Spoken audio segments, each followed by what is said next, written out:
Just one night of racing remains for Elite Performance Industries Speedweek, and we're back, of course, at the Five Flags Speedway where it all began and where it comes to a close this evening in virtual Pensacola, Florida.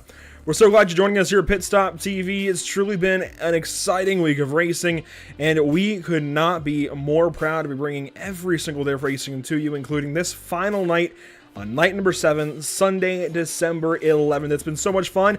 Thanks for joining us here at Pit Stop TV. Myself, Andrew Cardinale IV, and Emerson Arden alongside me in the booth. And Emerson, we're back. We're back for the final night of racing, though, at least here at Five Flags and, of course, at Volusia earlier in the week. This is it. This is the final round. We've got late model stocks and super late models, 75 laps and 100 laps each. It's going to be a lot of fun.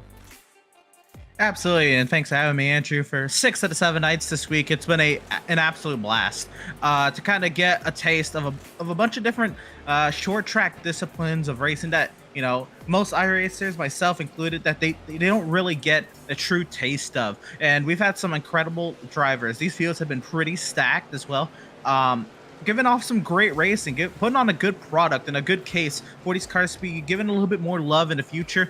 And tonight with the late models and the super lates coming up in a little bit as well, I'm expecting more of the same. Some great racing and some 2 fantastic venues with Volusia hosting all the dirt stuff this week and Five Flags just on the screen now. And the late model stock car fastest lap here, at least per iRacing official series, is a 15.739, but we're not going to be touching anywhere close to that. Some builds definitely between that lap years ago and what these guys are turning now. The fastest lap so far, set by Kendrick Cryer in practice, is a 17.040, and with 10 seconds left in the session, I don't think we're going to beat it, certainly not by much. So the Five Flags Speedway, the site then of the final night of racing. Let's go on track and see some of these cars. Here's Kendrick Cryer in car 66, leading the way in practice. Josh Cottle is second in the number 13. Alex McCullum is here again tonight. How about Chase Johnson, a newcomer to the field? Joel Smith is back in action. Matthew Boniface is here. Michael Folds is back in the field, as well as Matt Cucker, Robert Belshaw, Angel Ortega, Joshua Osborne, and even Blade Timmons, as we get ready for late model stock car qualifying here from Five Flags. Once again, thanks for joining us, and thanks to our partners here at the channel, Whiplash Media SimCams, SimWrapMarket.com, and Permanent Makeup and Cryo. And a big thank you, as always, to, of course, Elite Performance Industries, putting this event on and, allowing us to do this kind of thing. We've got cars on track. Emerson, let's go on board. Here we are, right on board with Josh Cottle, and looks like he's going to go ahead and kind of abort that first lap. Alex McCullum, number 1 machine, showing a lot of pace this week, looking to see what he can do here in the late model, and looks like he'll give up on that lap as well. Here's Chase Johnson from the top of the racetrack, arcing down a little bit. This will wrap up his out lap as Joel Smith does set a lap time, and he will go to the top of the board at least for now, and he will stop. That's it for him. Now Blade Timmons goes faster and then immediately spins in turns 1 and 2. How about Robert Belshaw in car 44? This will wrap up his out lap. So Chase Johnson, well, a lot of guys having trouble in qualifying, Emerson. Everybody. Angel Ortega around. Oh my goodness. Yeah, a lot of these guys, it looks like, the track temp, it's warmer than most nights, but it's still pretty cool at 79 degrees Fahrenheit. A lot of these drivers looks like they're struggling to get temperature in their tires, get the feel that they want into the corners. And a lot of these guys, well, Blade Timmons goes top of the chart. Boniface sets the 4th quickest time there, and now we get 6 on the board. There were Folds on board with Belshaw. These guys still trying to figure out these cold tires. 78 degrees in the air, 79 on track, some southeast winds at about 8 miles per hour. It's one of the warmest days of the week as McCullum will finally go to pole. That's about what we're expecting this evening, especially in these late models. Joshua Osborne comes across the line. He goes 8th, now 9th as Johnson gets on the board, and Osborne will bin it. How about Kendrick Cryer finally getting on track in car 66? He was fastest in practice. Let's see what he can do. Yes, pace setter in practice. Ran a 17.040 to the line. Kendrick Cryer will post the quickest time at a 17.015. Now Matt Cucker will come out of turn 4 and begin his qualifying run. Angel Ortega took a shot at it, but that time, neither one of those times actually will count. His best lap time, I think, was a crashing lap at a 20.062.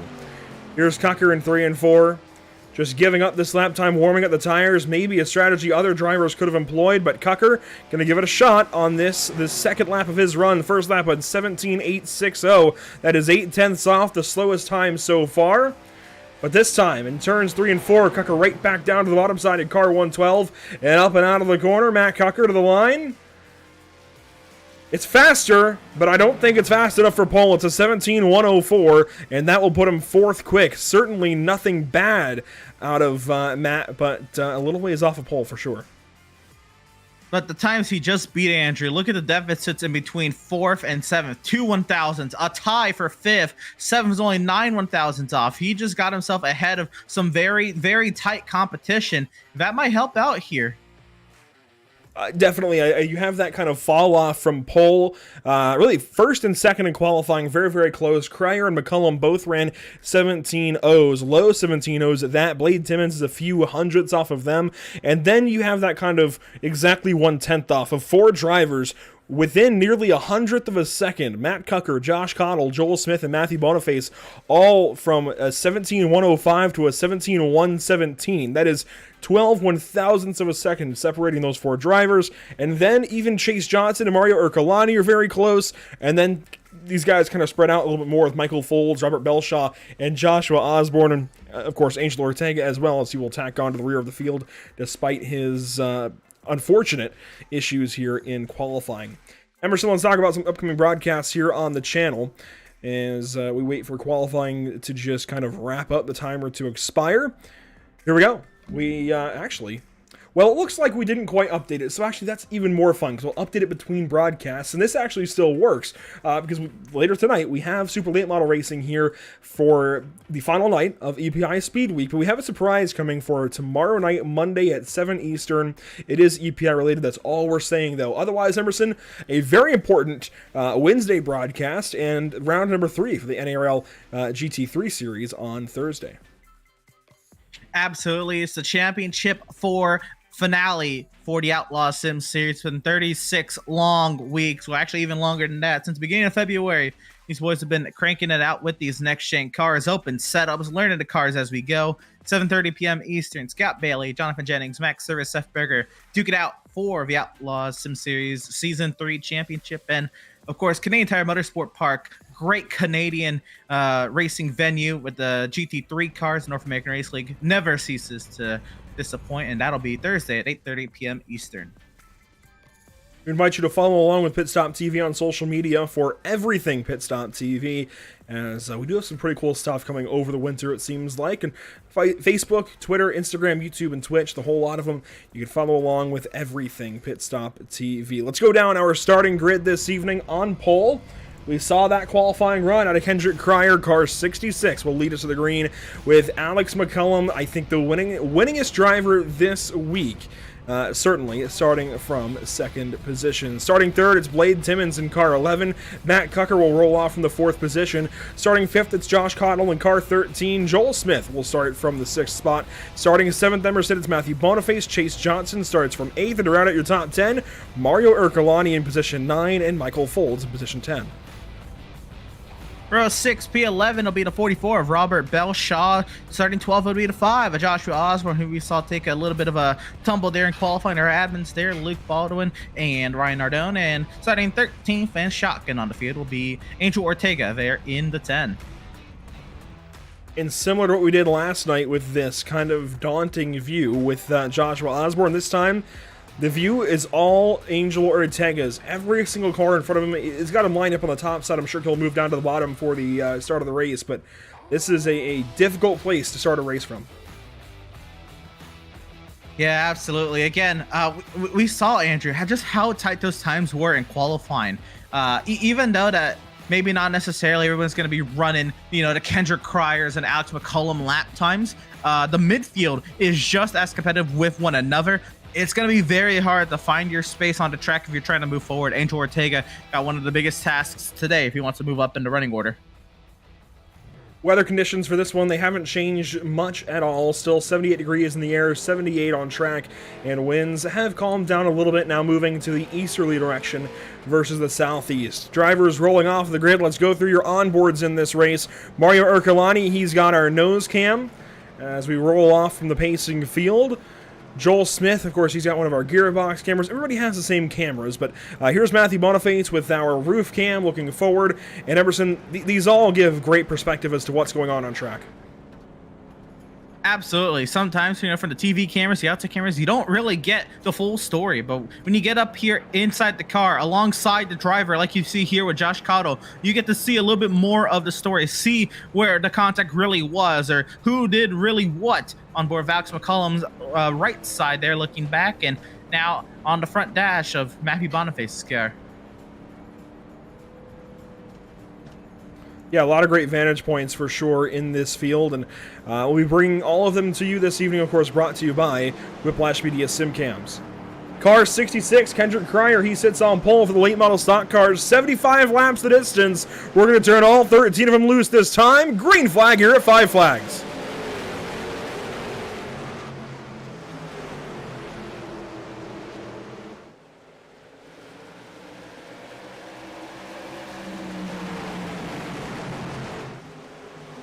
Side by side at a turn 4. Most of that first lap, Emerson, Alex McCullum had the advantage, but through 3 and 4, Cryer powered back, and he takes over at the front of the field. Absolutely, Cryer putting on a great defense there, and I guess great re-overtake for a race lead over McCullum, and now has that clean air. It looks to set sail, and we did survive the opening couple laps there now. So, it's been something we've struggled with here at 5 Flags, able to get these cars rolling, and we got a battle there for 4th between Joel Smith and Blade Timmons going at it hard. Cars 23 and 24 fighting out of turn number 4 this time to the start-finish line, side by side. I think Smith had the edge that time, but quickly, Blade Timmons trying to make work on the bottom side of the racetrack. He's got Josh Cottle behind him. Behind them is Matthew Boniface, Michael Folds, Chase Johnson, Ercolani well back of the field right now, 6.5 seconds back of the next car in Joshua Osborne. There was something that happened in the opening couple of laps that separated the back of the field. I think there was maybe just one, dive or two that kind of really got the battle started. They kind of had to check up for one another, but nothing too major, just a little checkup. And the guys out in front, they're no slouches. They did run about a quarter of a tenth faster than the guys here in this midfield as well. So they might just open up naturally as well. Looking at Blade Timmons leading the charge now. Everybody kind of gets single file. They're not really running over one another, slowing each other down. They might have a go here to reel in the top 3.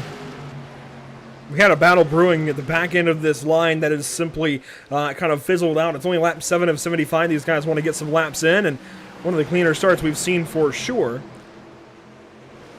Lap 7 will go complete, and out front you see Kendrick Cryer starting to open up that gap once again. Emerson just starting to drive away a little bit, but that time actually it looked like McCullum had a good entry to the corner, just lost some time in center and off.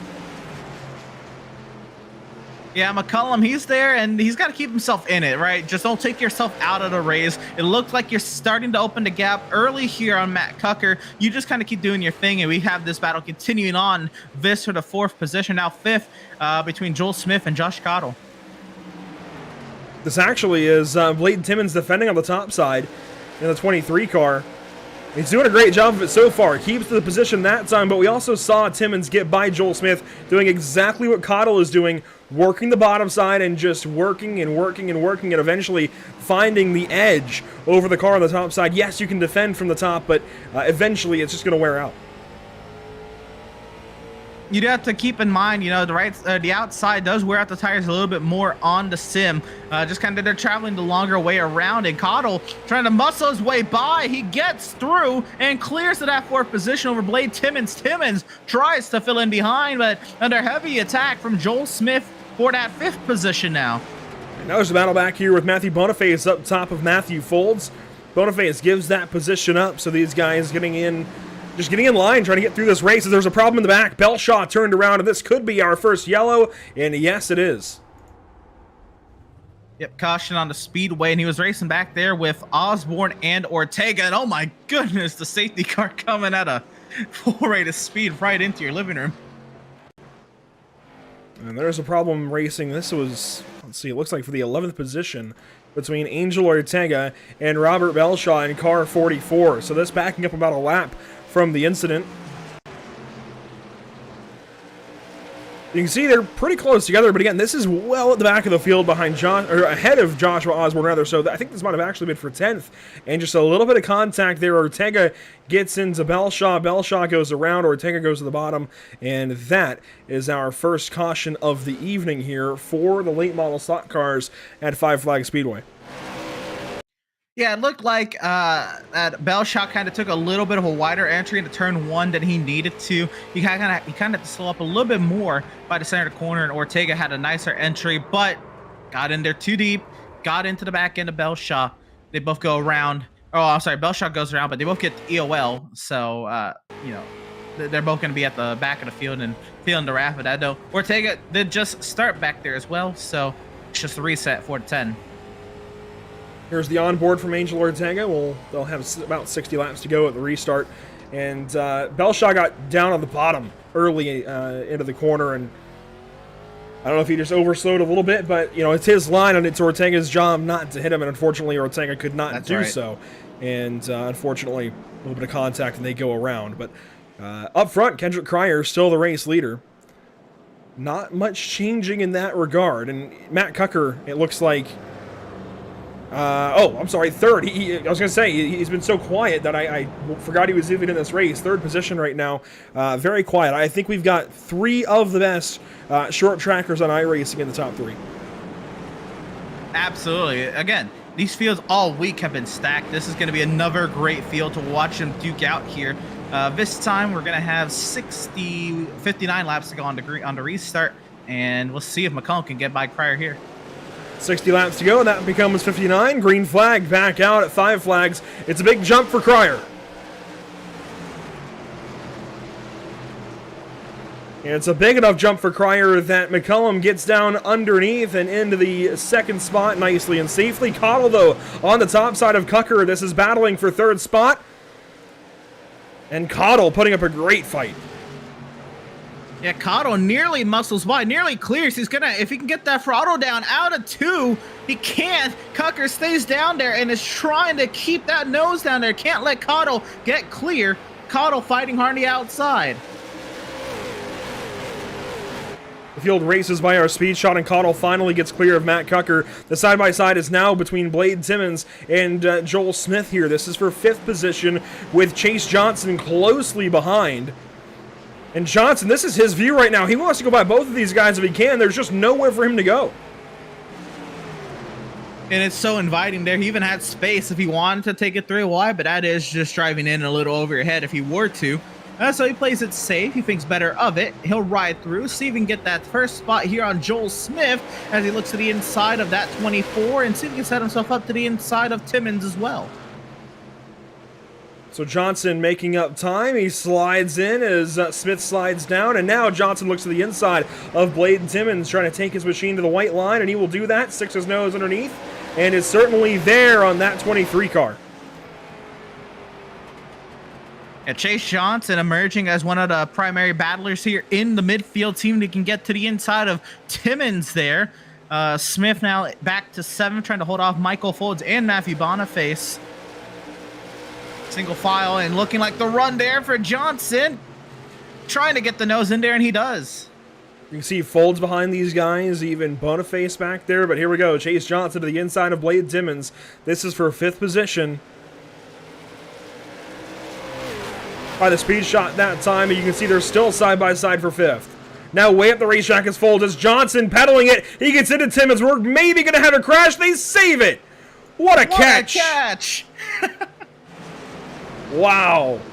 And now Ercolani's going to go by Timmons. He's got a lot of left side damage on that 23, but saves the race car at the very least.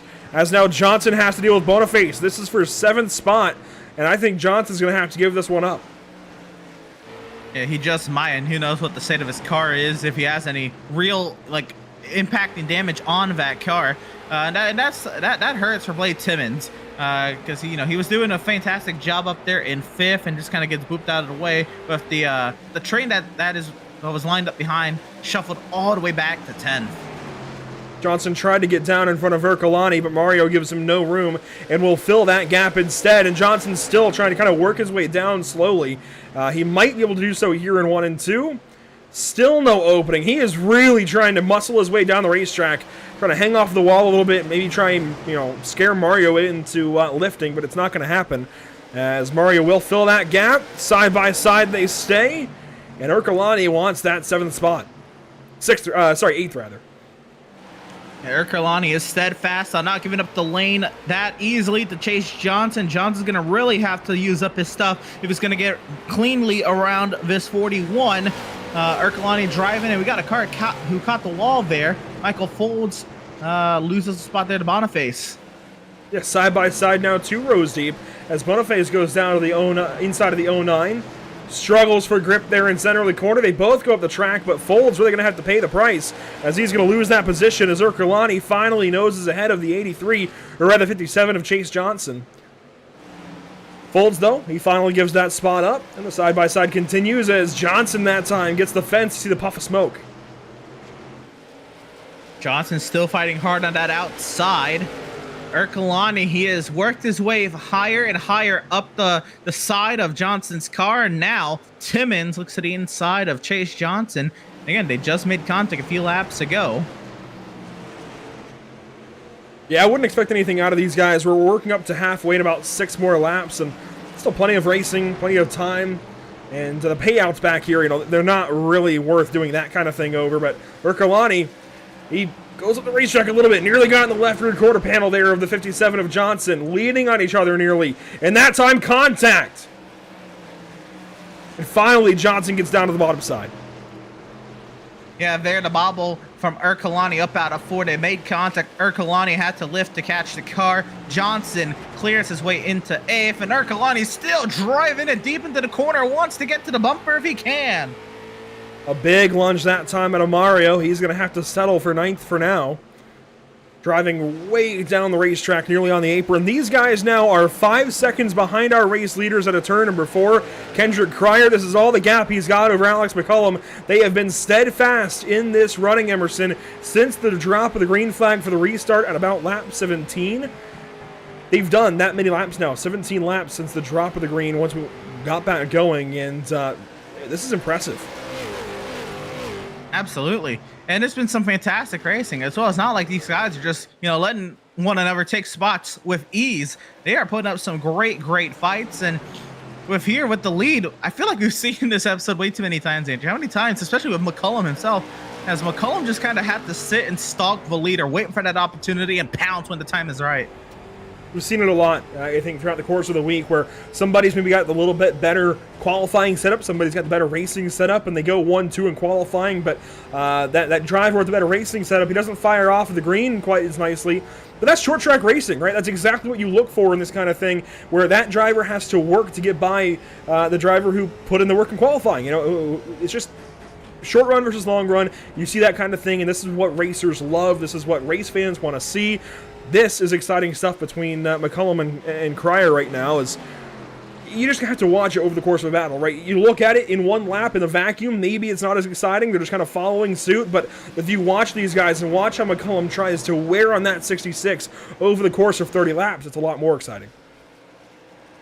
I think just the added context that, we've kind of seen most of the week, that the car in second has had that opportunity come up at some point or another to get down there, get in there. It's seldom just been the leader been able to run away with it this week.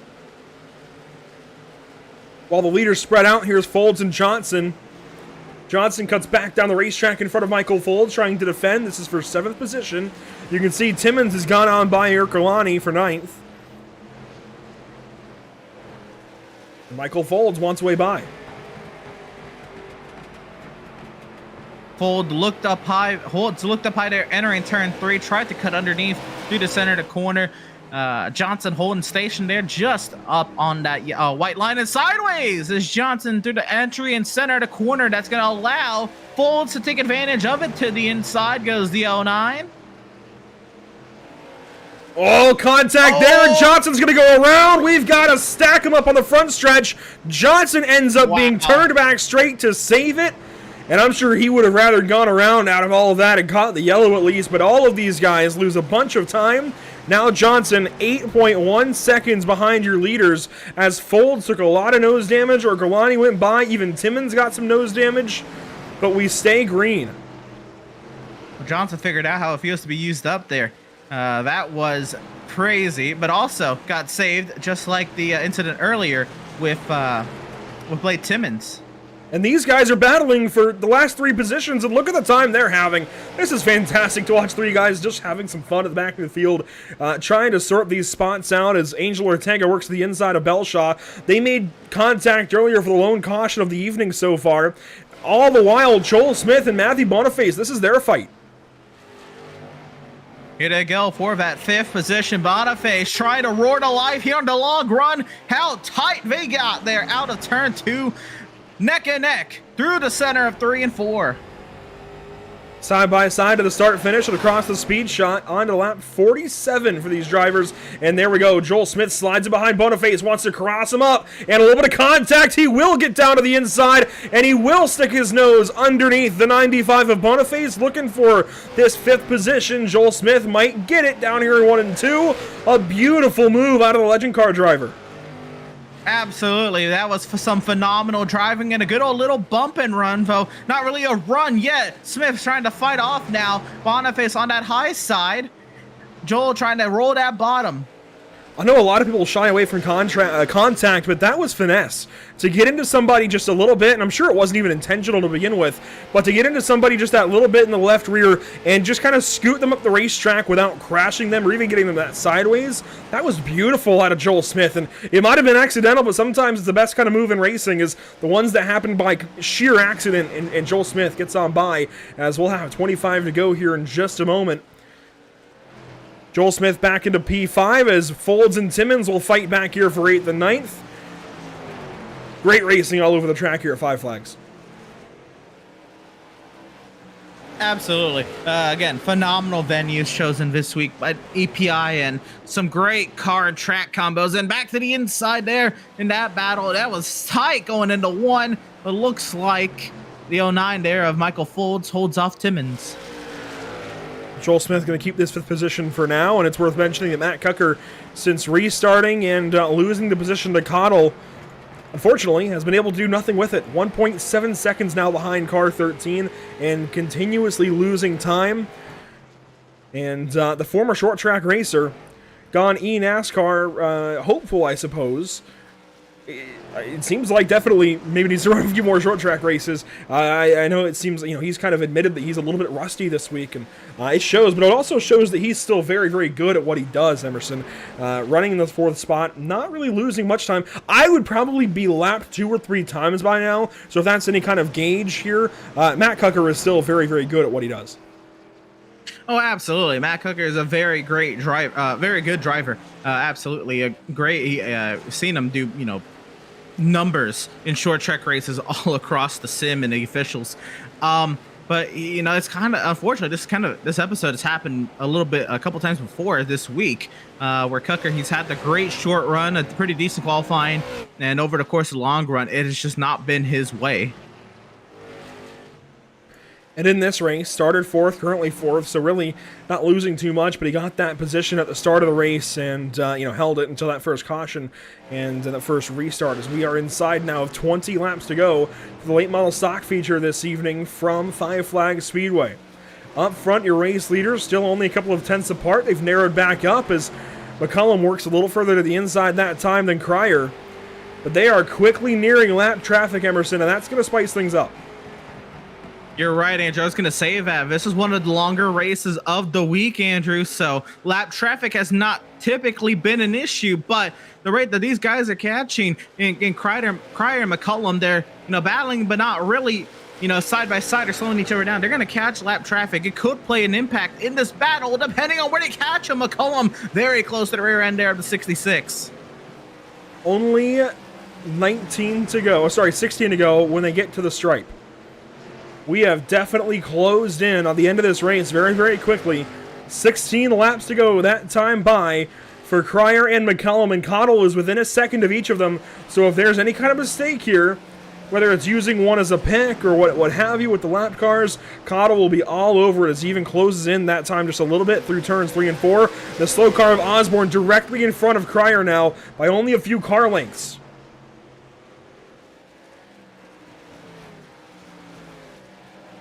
They race on here, and there's that lapped car right in front. That's, I believe, Osborne. Looks like Osborne is going to be caught here on the front straightaway, and right in front of the leaders, he gives way entering turn 1. Osborne up into the fence trying to give room to these guys in the bottom, but he does so nicely as actually he gets just in front of Cottle, it looks like, out of turn 2, who will now make the pass in turns 3 and 4. So now a couple more lap cars up the road for these guys in Belshaw and Ortega, but McCullum looks like he's been getting closer. He's been kind of searching for that opportunity, trying to get to the bumper, maybe do a little nudge to the 66 here to see if he can get to and through the lead. You can monitor the live gap on the bottom right of your screen. That red number fluctuating is the distance between these two drivers on track. We'll have 11 laps to go this time by the start-finish line as McCullum continues to try and put pressure on the 66, who has otherwise led every single lap of this race. And that time, lunges big time into one. Contact there, a bump and run, and McCullum moves Cryer up the racetrack. This time, a big send into turn 3. McCullum tries to make it stick, slides up the racetrack a little bit, but he is still there side by side, and now it looks like he has to give it up. More contact, and he's going to go around. Oh, no. And the caution's going to come out. It'll be the 66 and the 1 EOL'd. And this changes everything. Wow. 10 laps to go. McCullum a little bit too much contact there for sure. He definitely got into him too hard. Yeah, McCullum over driver's chat saying he didn't even get a contact notification from iRacing there, but certainly looked like it. We'll get the replay and confirm, but well, there was contact, but that's the great thing about these cars. There's contact there the previous lap. That moves him up the racetrack the first time. And McCullum does the exact same thing. He had been lurching onto the inside every single time into the corner, which was what was keeping him there. I think they definitely have two different driving styles. Watch this contact here. Definitely bumper-to-bumper contact. And Cryer goes up the track, but that's the great thing about late models, Emerson, is you can lean, you can make a little bit of contact like that, and it doesn't even register in iRacing that it was contact in the first place. It was that light, and unfortunately Cryer goes around, but you can just get that close, you can race that hard here in these late model stock cars. Yeah, there was a gap there from that overhead view, but the officials not taking it. They're going to say, you know, it was contact that was probably going to happen. That was definitely more than contact. Anything. That's net code, Right. if anything. And both drivers EOL'd in that incident, and huge blow for Cryer, who led all race. McCullum, the aggressor, trying to get through, and that's unfortunate.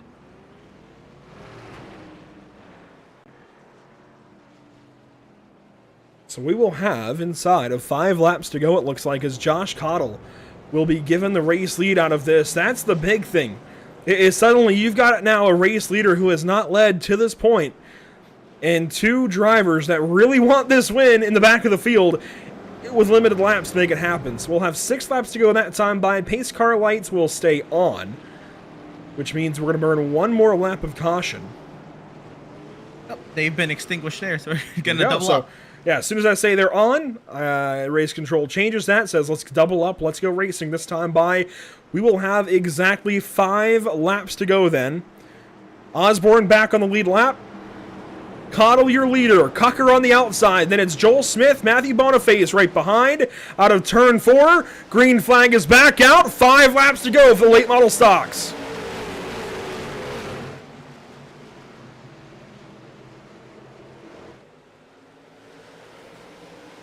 A checkup in the back, a couple of bits of contact, side by side for second, Joel Smith inside, Matt Cucker outside.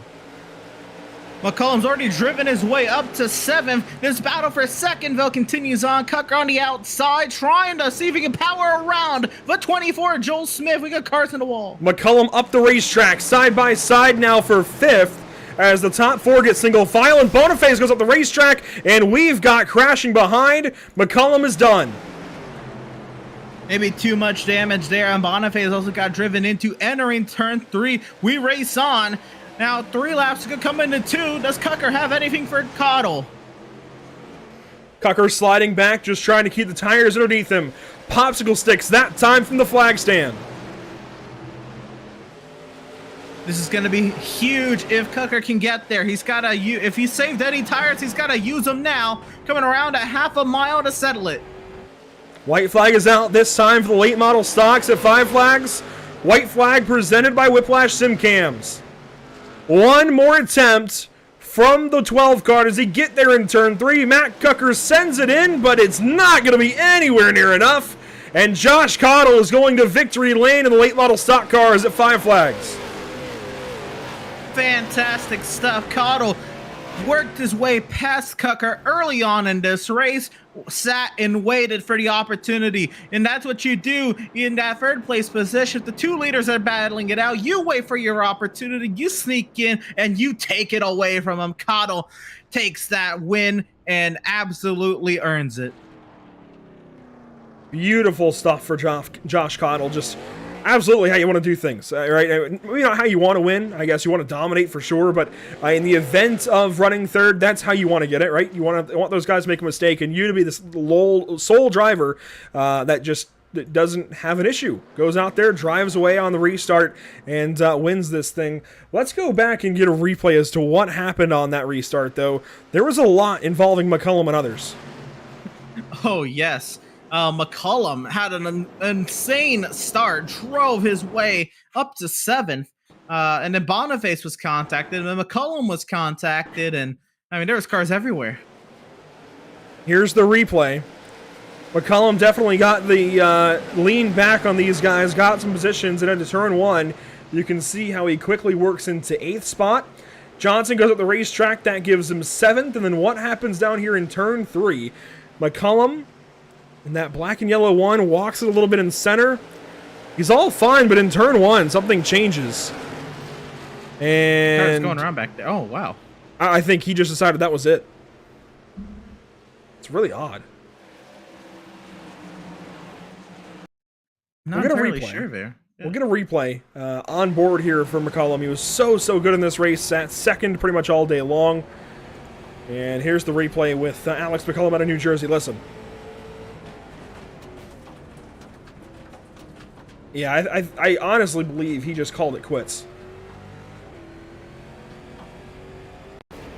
I guess so. He did pull up out of the line and tried to get back to the pits. He, quit without causing the yellow is, the way to do it.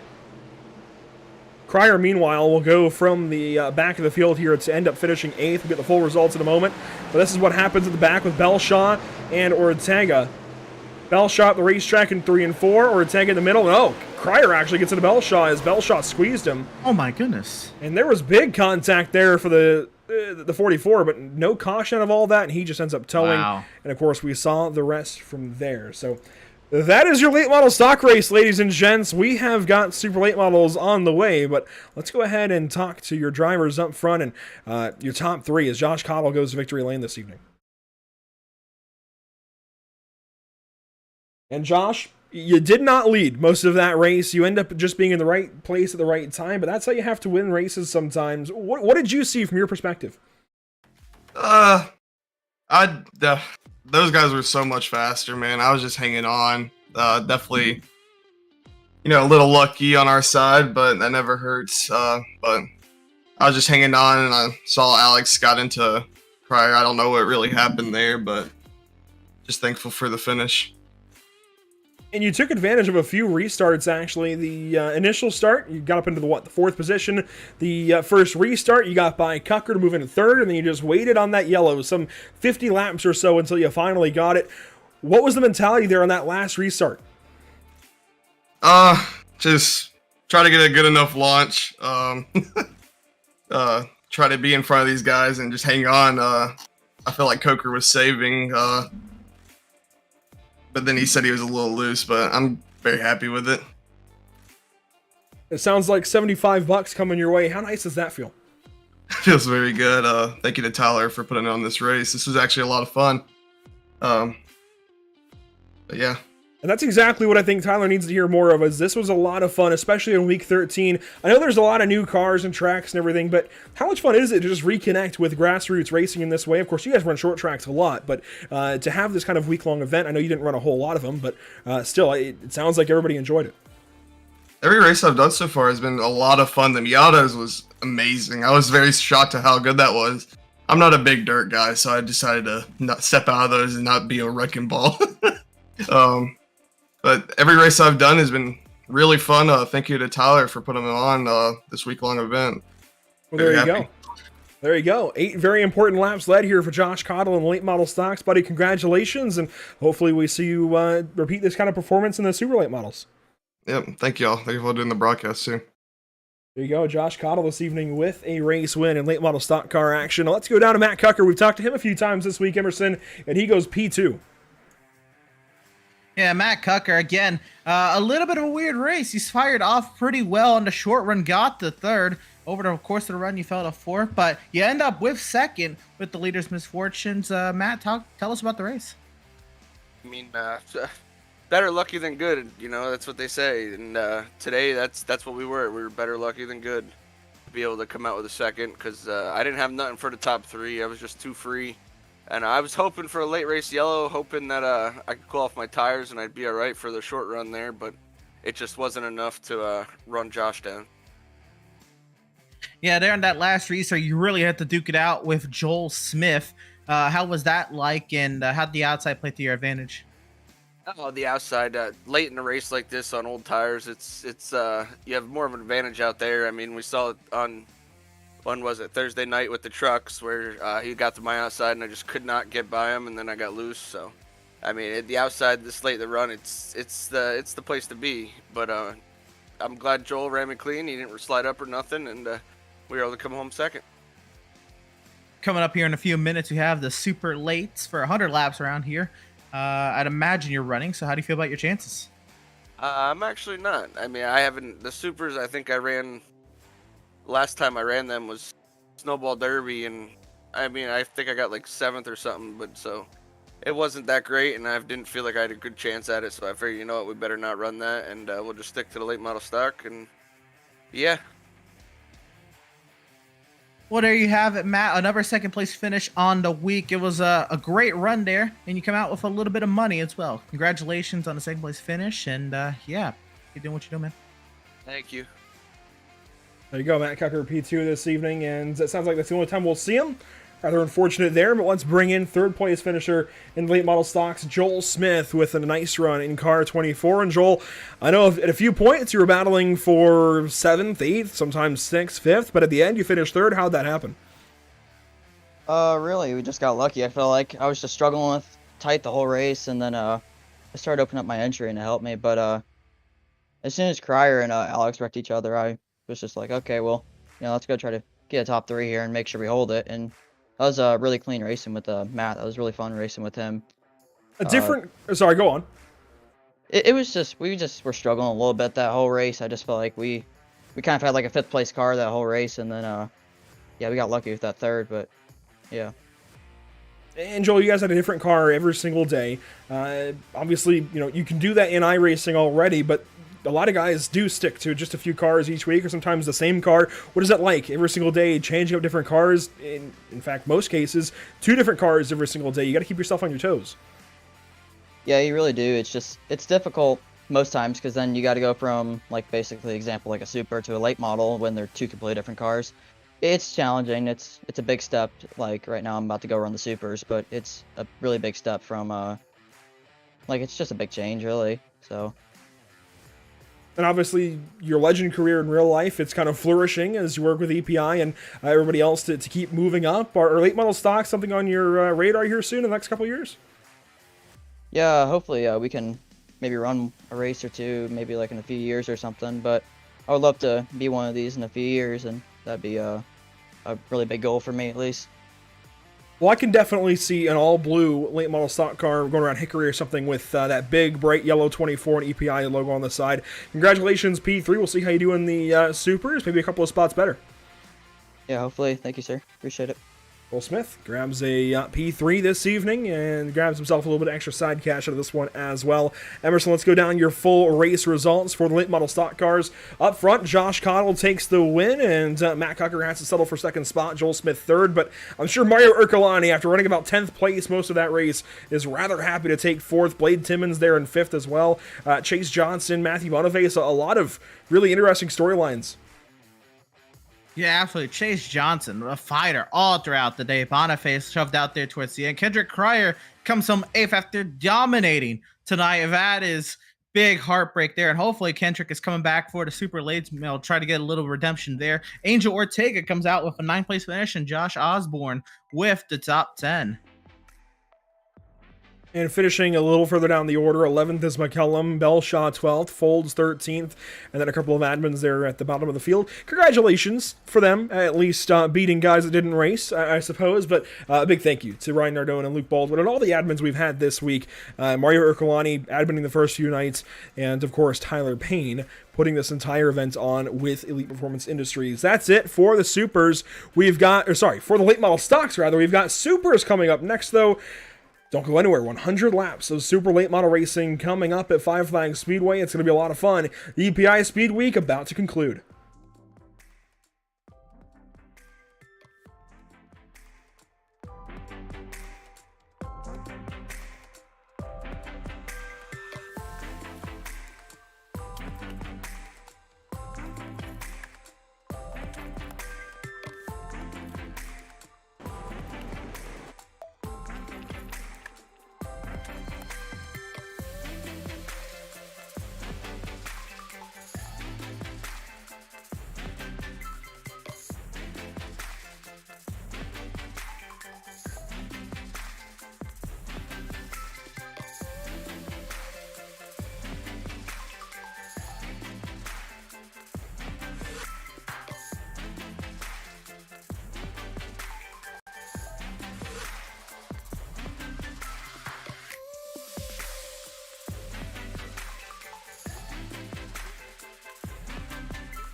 After months of quarantine, we're all interested in how we can become our best self. The team at Permanent Makeup and Cryo is here to help you get the flawless makeup look every day without the extra effort or time.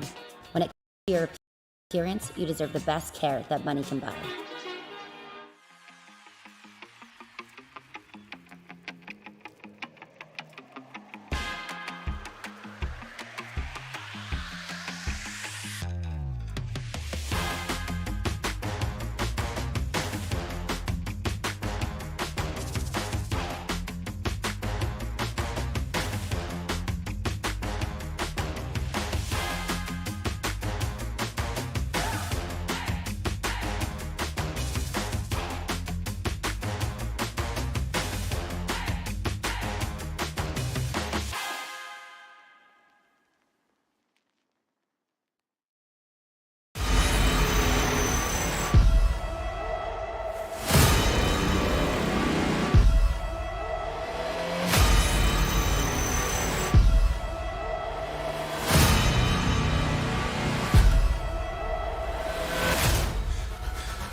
Welcome back to virtual Pensacola, USA, Five Flags Speedway, the site of the first ever Elite Performance Industries Speedweek. And I hope this is something that becomes not necessarily annual. Hopefully it's more than once a year. Maybe, what was it? I guess quarterly, I guess you would say. A quarterly event for sure. Every week 13, this would be a nice thing to see for sure. A whole week of racing on iRacing via EPI Speed Week. Five Flag Speedway, Volusia Speedway Park, the virtual Pensacola, the virtual Barberville. We have pavement, we have dirt, we've had a lot of things this week, Emerson. What we haven't had is the race that's coming up next. 100 laps, working up a little over 15 super late models. It's going to be a lot of fun. Absolutely, Andrew. 12 races. It all comes down to this. It has been a phenomenal week, and I can't wait to get a good 100 lap dosage of some super late model racing and a very stacked field to come with it. We are expecting a great show. Yeah, we got a little bit of everything here. I really think as far as drivers go, we've got Garrett Maines, Tommy Gossett, Andrew Jones, Colton Davis, Alex McCullum in here, Kendrick Cryer, Luke Baldwin, actually, sorry, he's adminning, Joel Smith, Josh Connell, Rich Petrucco. We've got legitimately a mix of just about all you could ask for in short track racing. Let's bring it into the sim here and take a look at Five Flag Speedway. We've had a really good week of racing. That's going to continue for sure in this super late model feature. 100 laps on tap and qualifying already underway. Here's Garrett Maines, as we spoke of him, in the 31 car, coming to the line to begin his qualifying. Actually, to take his second lap of qualifying, first lap out. That does not, oh, it does count, P3. Tommy Gossett then goes top of the charts, but this is the lap that matters. If we learned anything from the late model, get these tires warmed up and see what they can do. Garrett Maines to the stripe if it counts. He does go a little faster, but he'll stay 5th place as Tommy Gossett will stay on pole. Blade Timmons will sit 3rd. Joel Smith, now Blade Timmons goes up to 2nd position, actually. That moves Joel Smith down to 4th. Josh Cottle sits in 4th position, rather. Joel Smith in 3rd. I'm getting these positions all mixed up, but here's Andrew Jones in position 7, car 48, it looks like, at least for the scoring pylon, but car 1 on the car. Jones at the start-finish line. This will wrap up lap 2 of his run. That I'm sure of, and that is a 15.917, and that puts him 5th so far. How about Mario Ercolani? Yeah, Ercolani. So in some of the pace, some of his best pace this week with that practice run there in 4th. Ercolani, that is the start of his first lap. So we're going to see where we can place this 41 machine, and maybe we can give it a go tonight. A lot more power for these super late models up out of turn 4. A little bit sideways of the line, but Ercolani will move up to the 8th position on his first lap. Michael Folds goes 11th. Matthew Boniface 9th. Here's a look at Folds, and how about Boniface as well in car 95. Jeb Jones now on track as Folds goes to 8th. Let's ride on board here with Jeb Jones in car 11 and just see what it's like. Yeah, the pace setter in practice. This should be a phenomenal lap. A little bit of a blinkage there for V11, but that first lap, I don't know if it's going to count. It does, 6th quickest. Anything else left in the tank for the 11? Back on the power to the back straightaway down to turn number 3. This is lap number 2 for Jones, who again was fastest in practice for the start-finish line, and by the speed shot. That lap, a 15.925. It's not good enough for pole. He will stay 6th quickest in qualifying. So the qualifying trim for Jones just a little bit off. But as we've learned this week, Emerson, I think it's long-run speed that matters far more than short-run speed in that qualifying trim for sure.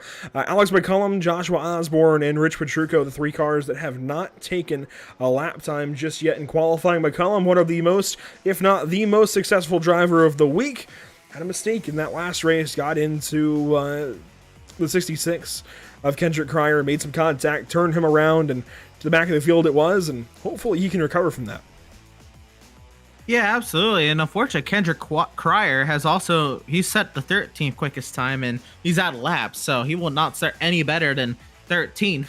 And we still have a couple more to go. McCullum, I hope that didn't shoot his confidence, because he still has yet to take to the track, and hopefully he sets a lap, and maybe we can get him up there and into the mix as well. But the track temp 70 degrees. That is 9 degrees cooler than where we were at this time last race. And looks like these drivers weren't really struggling to get these tires up to temp, at least not as much as they were in the late model.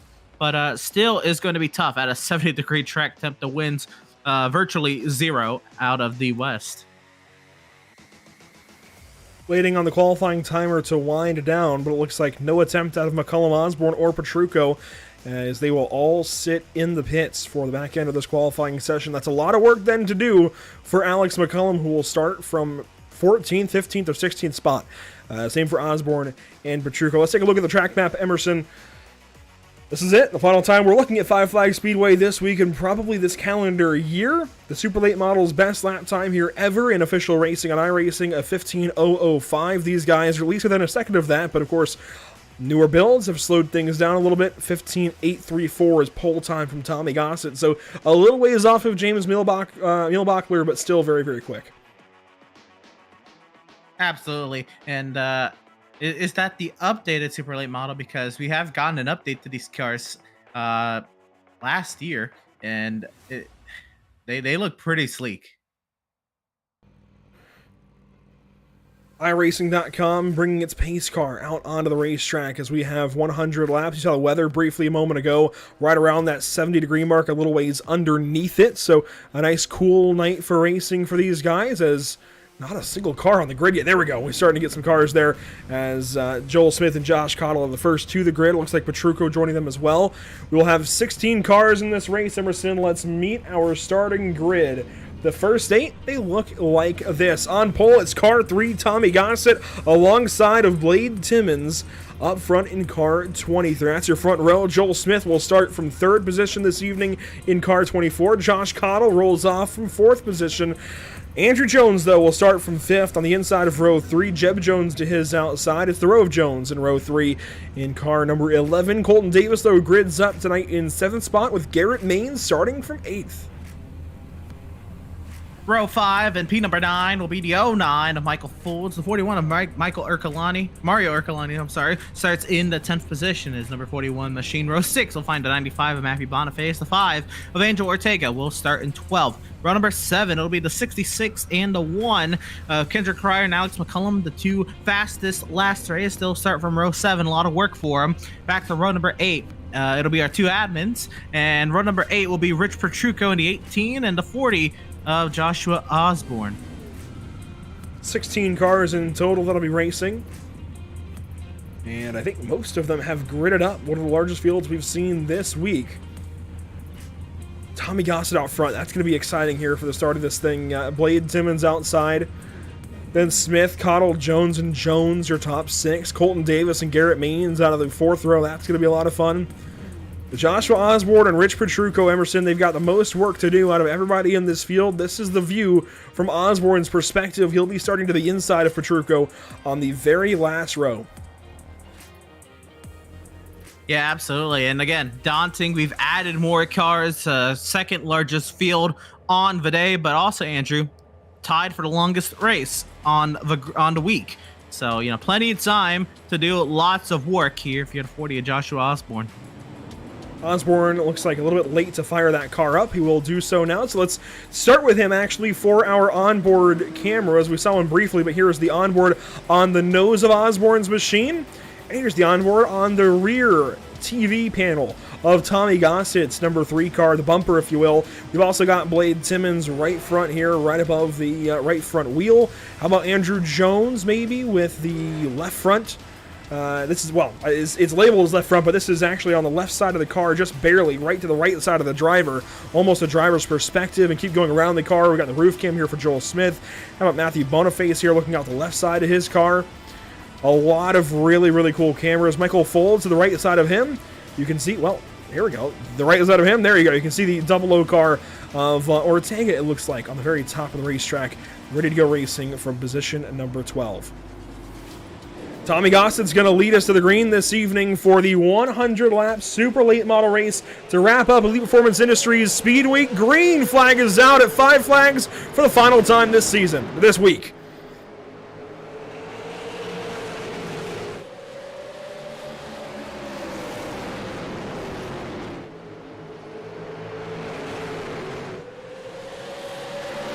1 lap complete. I suppose you could call this a season of racing. It's just a week-long season of racing. 3 wide in the midfield, and Jeb Jones walks way up the racetrack as Timmons and Cottle battle for third. Cottle a big bobble out of the second corner, but he hangs on to it out front.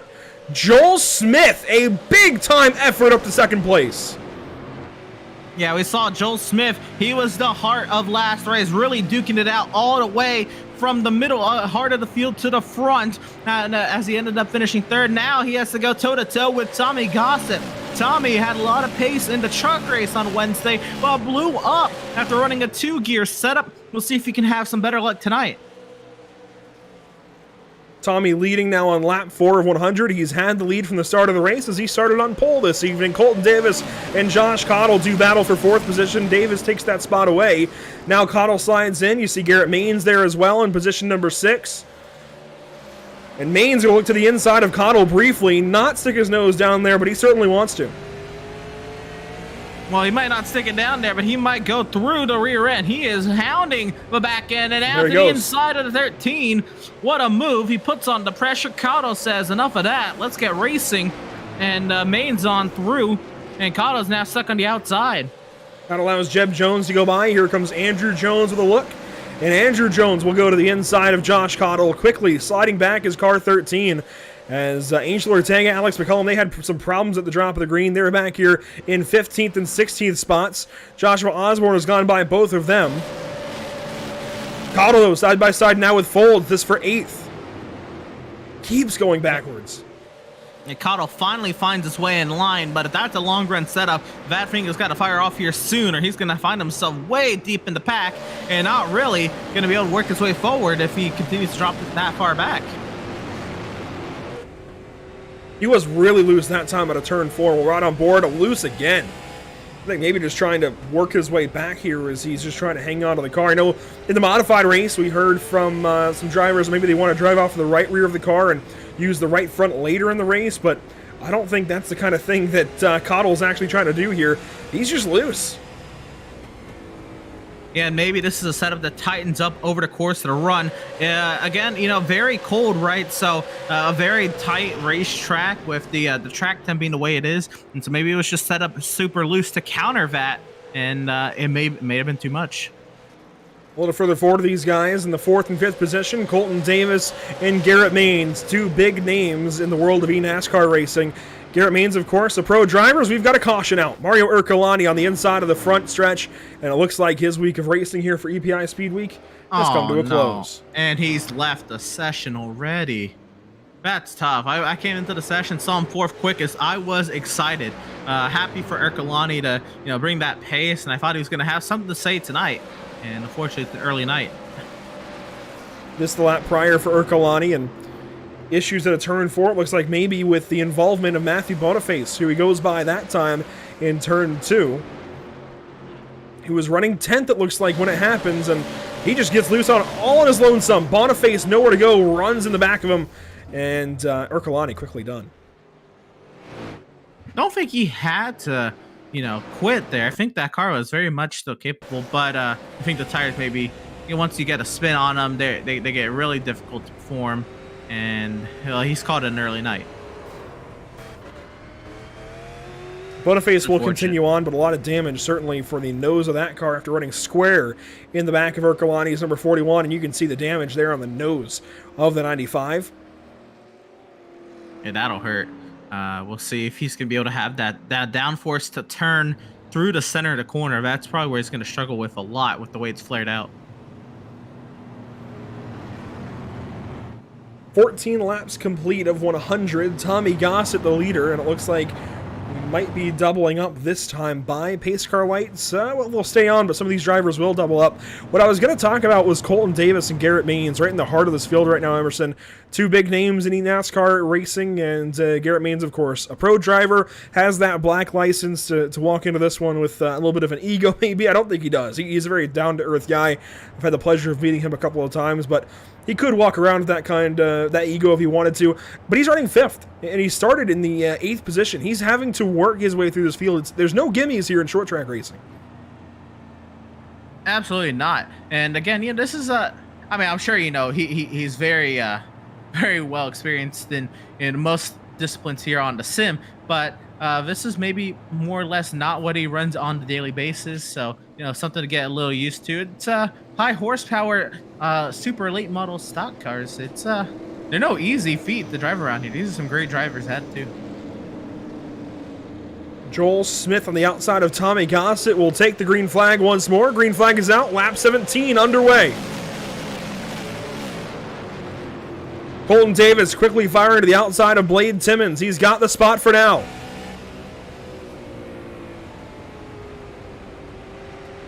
Multiple drivers just grazing the outside wall down the back straightaway. Everybody gets away, though, from the first lap complete. At least off of the restart. Everybody okay. Timmons and Davis in a dogfight. Maines wants a piece. He gets in there to the inside of Colton Davis. Timmons clears for third, but he gets a little higher off the corner. Still side by side for that fourth position, and Osborne's around in the back.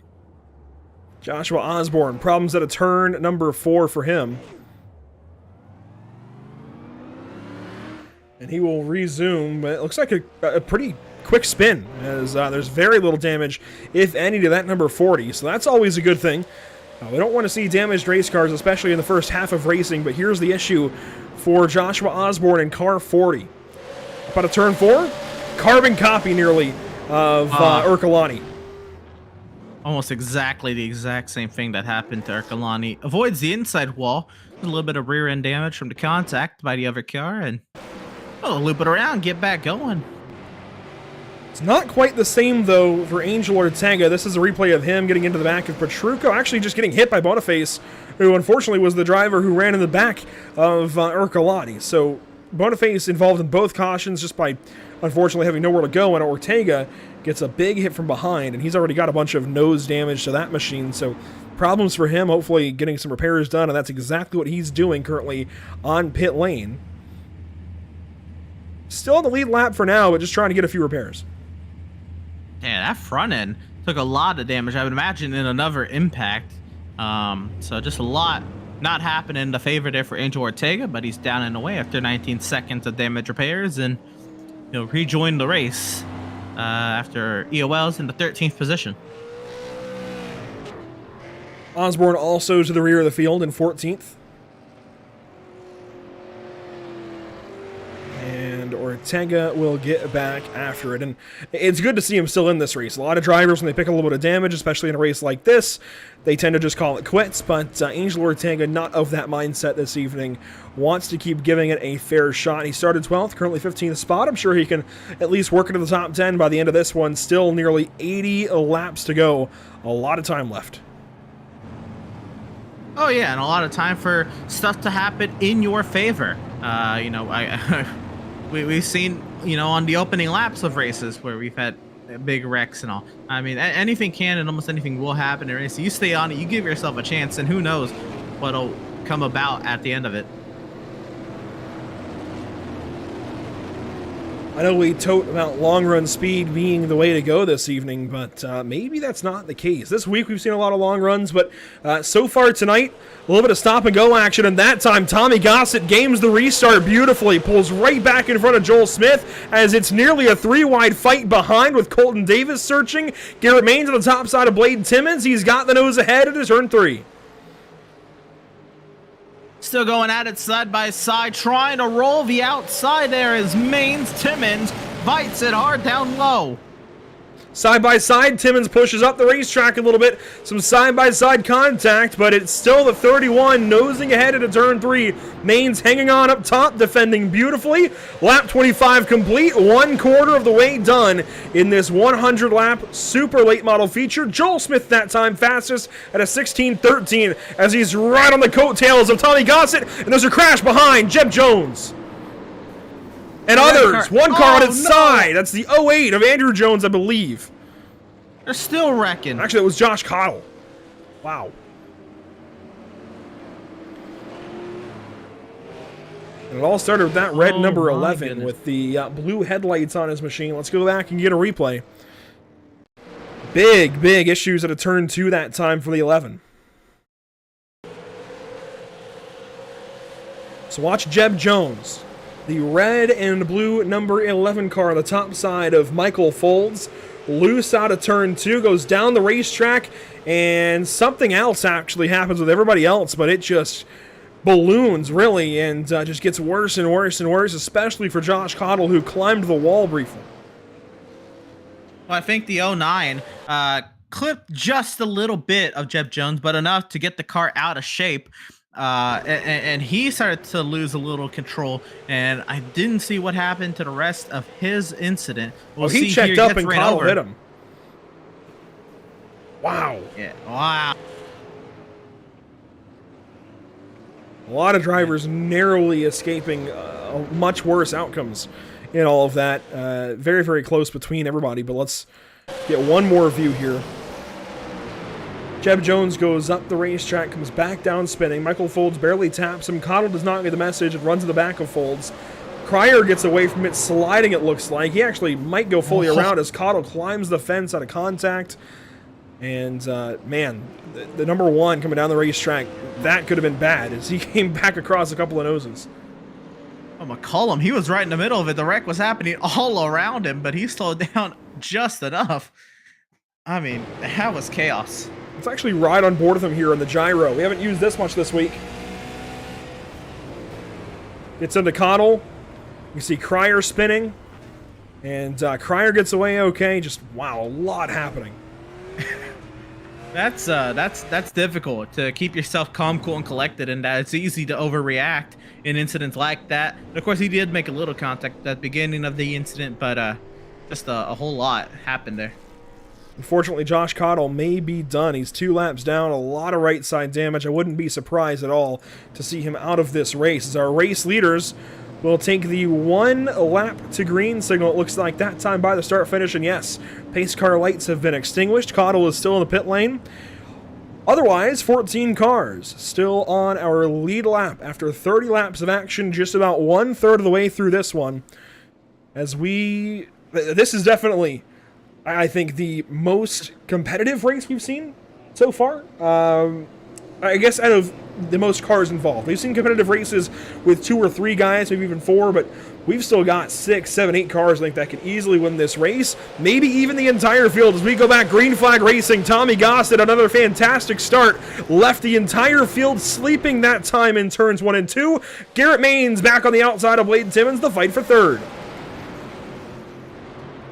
They race on Maines and Timmons, and it could be intriguing to see because we had 6 cars EOL out there, so 6 cars at the back of the field had to start single file, and we'll see how they work their way on through. And it is Timmons at the advantage entering turn 3, but can he clear? He's got a car behind there, and Colton Davis trying to shove his way through.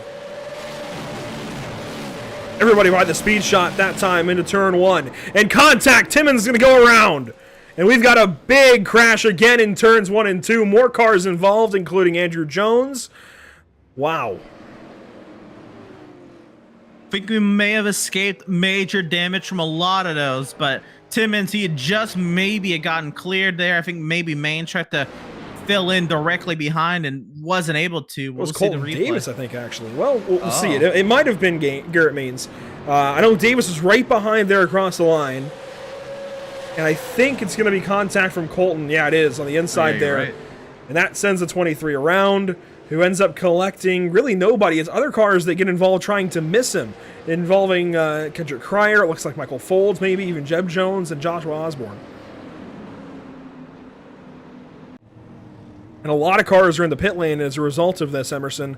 At least they have visited the pit lane, if not are currently in the pit lane, including Jeb Jones trying to get some repairs, and he's joined by Andrew Jones. So the Jones that started together in row 3, they are not having great nights. Yeah, it's well, unfortunately, it looks like a lot of people have not had great nights, and Race Control's given another plethora of EOLs out.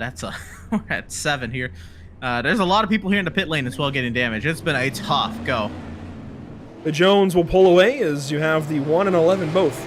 Andrew Jones and Jeb Jones pulling out. Here's Kendrick Cryer. Michael Folds also into the pits this time. I think both of these guys maybe being sent to the rear and just picking up minimal repairs on their cars. Cryer might have actually just come in for a little bit of fuel. Put some weight back in the rear of the car. Yeah, Cryer was one of those EOLs, so I'd imagine he just came in, helped the car out in a little bit, a little bit of fuel, helped the car turn a little bit better, since you're already going to be starting at the back of the field. May as well. Especially when, you build these setups to have full fuel, I'm sure, most of the time. May as well grab that extra fuel, put some weight back in the car, free things back up. And if you do have a car that progressively gets tighter and tighter on a set of tires, maybe this kind of resets that a little bit, right? Knocks you back a couple of notches down to the loose scale to open your race up, I guess. Towards the end of the race, maybe a little more free, right in that sweet spot of where you want to be, as opposed to pushing tight at the end of 100 laps. So maybe a bit of an on-the-fly kind of adjustment like that. We've talked about at Emerson this whole week, really. Putting fuel back in the car. We don't have any tires for these guys to grab, so your best adjustment is, I think, to come back in, get some weight on the rear of the car. And they will EOL Colton Davis for that incident. So that'll be 8 EOLs under this caution. We're going to have a long train of cars on that inside lane. And that means that Colton will have to work back through the field from 14th position, and this is his view from the JDR graphics, number 27.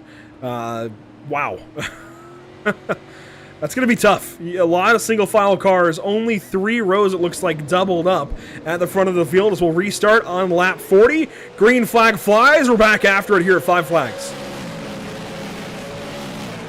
And maybe the best restart of the bunch for Joel Smith. He's on the outside of Tommy Gossett. Garrett Maines there side by side with Joel. And Joel sends it in on the top side of turns 3 and 4, not wanting to let this opportunity escape him. Very, very tight here amongst the top 3. They're starting to open up a little bit of a gap, but look who's joined the fray, and Alex McCullum up to 4th wants to get in on the battle, and the more that the leaders are side by side, McCullum will try to get a piece of the action. An onboard here from Tommy Gossett. We haven't used many of those yet, but you can see Joel Smith just hanging out as McCullum goes purple that time. Side by side, our race leaders finally showing out and having to race for it a little harder than they have all night. This is what you want to see out of Joel Smith, especially. Keep Tommy Gossett honest here. Absolutely. Keep Tommy Gossett working. If the more you can keep a car pinned down on the bottom, the more they have to use up their stuff. But the same it goes if you're on the outside lane. Oh, Tommy bobble. A little bit of a bobble there. Can Joel take advantage of it? Not enough there to get out in front. Maine sitting and watching the show. Tommy bobbled that time in the center of 3 and 4. We'll watch for it again this time. And that time, much better for Tommy Gossett. The car rotated beautifully. He has a little more power up out and a little more, I think, length on the race lead as they back up for 3rd and 4th. Maine's just sitting in behind, and Gossett gets real loose that time. Chases it down to the inside of turn 3. Swatting flies, just trying to hang on to the race lead. Dead even across the stripe. And Maine's going to block all the way down to the wall for 3rd. Yeah, McCullum wanted to get in there, but Maines was not going to allow it no matter how far. He had to go down to racetrack. The top 2 still sitting at it side by side. And Smith, he's kind of in a gotta-have-it scenario here because if he loses this, he's losing 3 spots. Yeah, send him to Coldstone for a quick bowl. I mean, this is crazy the way he's hanging on. You're right, Emerson. He's got to have it, or this might be his race. He has got to get by the 3 car, or at least slot in behind him as Maines backs way out that time. There we go. That's his opening. Joel Smith tries to get down.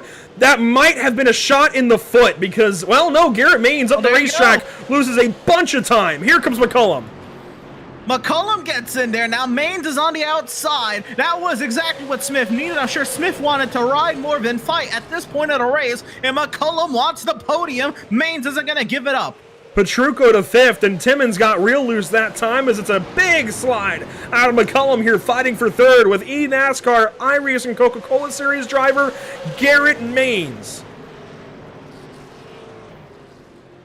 Very, very stacked competition. I've been saying all week, and up in front, we got eNASCAR hopeful, and we got, real racing talent up the road. I mean, this is some great stuff. Caution, lap 50. Caution on the speedway. Matthew Boniface. Oh, man, the terrible week continues. This has been that's tough, man. Nearly comedic. And I say nearly comedic as long as you're not Matthew Boniface. If you're Boniface, this has been awful. I mean, this has been a really rough week. He's been in every single race, I think, or at least most of them. He's been good in every single one, just maybe hasn't been the great to win the race, but certainly could have put himself in the same kind of position as we saw in the late model stock race, where Cottle won from 3rd because of the issues ahead. I think Boniface could actually absolutely put himself in that kind of position in any one of the races he's run this week. It's just been bad luck after bad luck. Yeah, absolutely. It looks like he's running by himself. Oh my goodness. Oh, a little bit of net code there. Yeah, he caught the wall on his own, and then Colton Davis took it to the inside and just barely clips the left rear and sends Matthew around. We'll watch the onboard here from Colton Davis's perspective, see if we can get a little bit more context on the situation as they both hit the wall hard, and Davis just gets into him a little bit, and that sends him around. Yeah, that's unfortunate. He did make contact, especially from that angle, but the way Boniface's car moved was a little weird. Also, about 10 laps ago, in the midst of all that battling, I saw Cryer throw, I believe it was Andrew Jones, into the wall at the same time. Ortega lagged out. So there's a lot going on. They were 4 wide back there as well. So just craziness all around the track. As I mean, we were treated to an amazing show for the lead. Yeah, the top 4, top 5 are fantastic, and I do want to circle back to Rich Petrucco in the 5th position as Jones will pull away.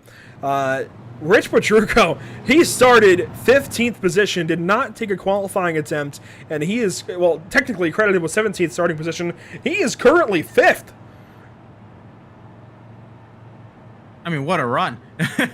And, you know, it's just been avoiding the incidents, right? Giving yourself the opportunities to put yourself in positions like this. And he's at the pace to keep up here and maybe even get into it. So, I mean, we're setting up for some amazing racing in the second half. Petrucco's made a couple of other starts this week. I recall him specifically in the truck race on Thursday evening for 100 laps. It's a shame he didn't make a few more, but Rich definitely flexing a little bit of muscle there on that somewhat long run as we got about 20 laps in before we had another issue there between, it looks like, Matthew Boniface and Colton Davis. By the way, Colton Davis, it looks like will hang on to his position. I think that being credited technically to Boniface's own mistake getting into the wall, really, and everything closed up quickly. So I agree with that decision from the admins for sure. 45 laps to go when we get the green flag this time. Garrett Maines breathing down the neck of Tommy Gossett. Green flag is out. Joel Smith, another great restart.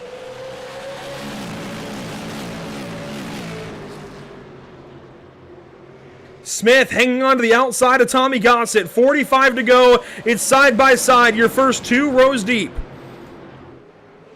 McCollum trying to follow Joel Smith on through.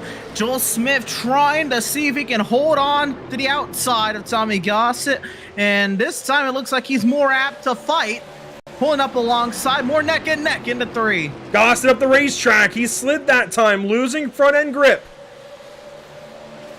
And that may be what Smith needed. Get Tommy thinking, get Tommy worried about his grip. You do your thing on the outside. Now Maines looking to the outside. Does he pop up? No, he'll stay back behind Gossett. He'll try another time. Alex McCollum still in 4th, Petrucco 5th. Colton Davis through to 6th spot over Kendrick Cryer, Blade Timmons, Michael Folds, and Jeb Jones. Osborne still in this race, Boniface as well, and Andrew Jones even in 13th spot, still racing on. There's battling everywhere, but the top 3 are under a blanket with just over 40 laps remaining here at Five Flags Speedway.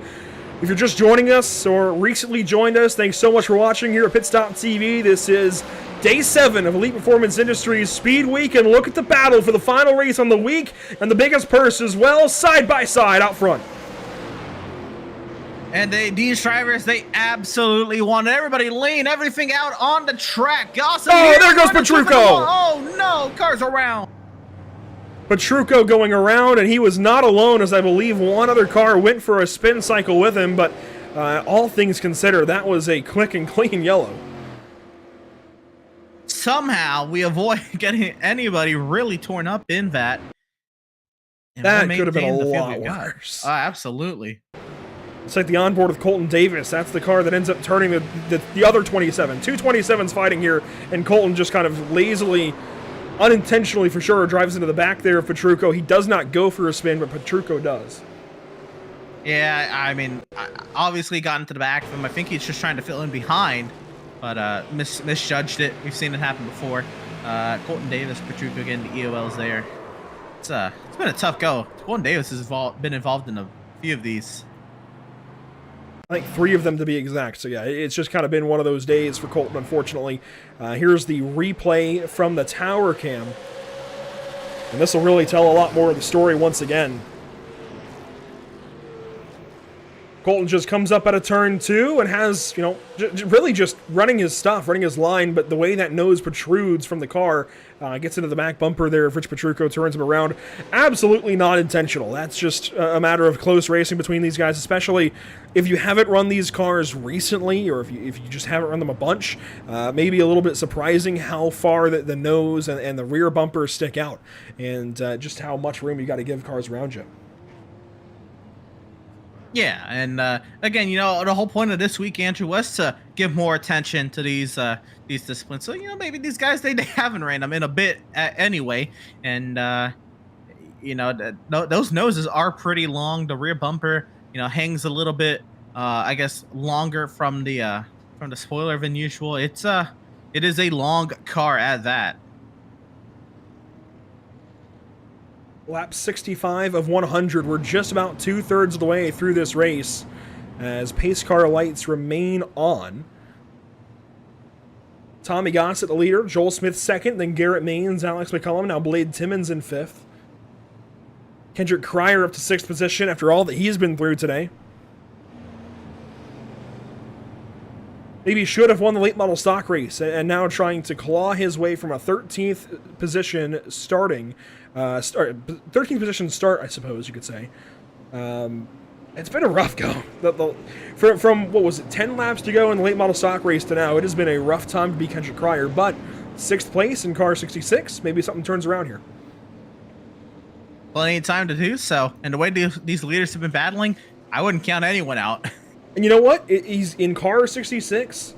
It's lap 66, coming to the restart. He's position 6. Maybe something works out for him. I don't know. Maybe there's a full moon that he can rely on here. But Tommy Gossett out front. Restart is live. Green flag is back out. 2/3 of the way through. We've got 35 to go, actually. 34, there we go. One of the two. 34 laps to go down the back straightaway. Joel Smith slotted right in behind Tommy Gossett as there's a side-by-side behind him between McCullum and Maines. McCullum had the edge that time. Timmons has filled the hole behind the 31, so McCullum has no gap until 7th position, back behind Michael Folds.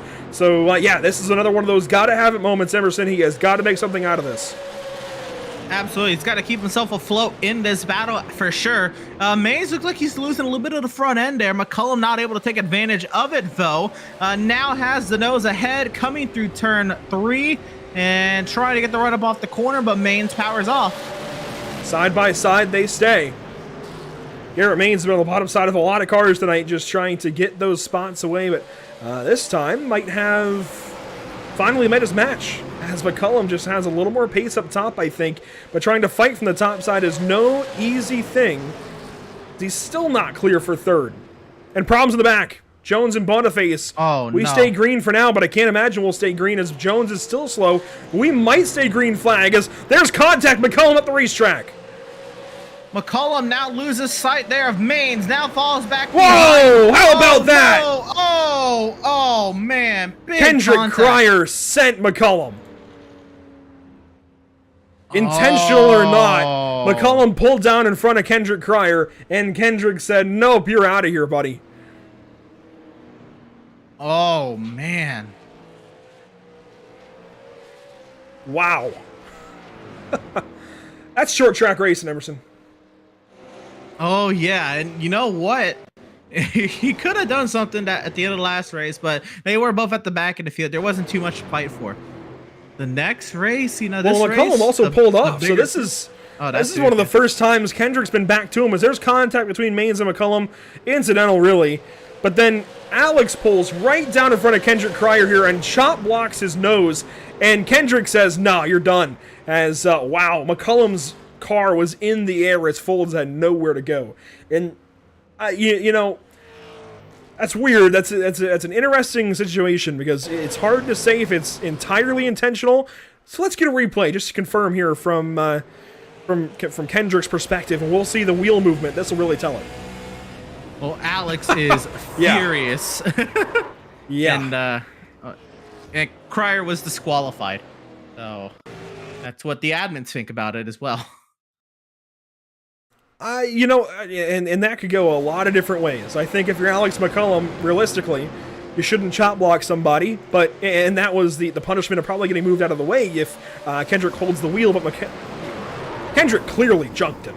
The really unfortunate thing is that takes out Blade Timmons and Michael Folds in the same incident, and that's when, you know, an already inexcusable move to take somebody out intentionally in a race is even more inexcusable. Anytime you involve somebody else in your mess, it's just too much, and that is a really unfortunate thing to see. For Michael Folds to be on his own here, and just unfortunately, because of where he was on the racetrack and just other drivers doing their thing, he gets a bunch of damage and slides down to the inside and tears up those tires even more.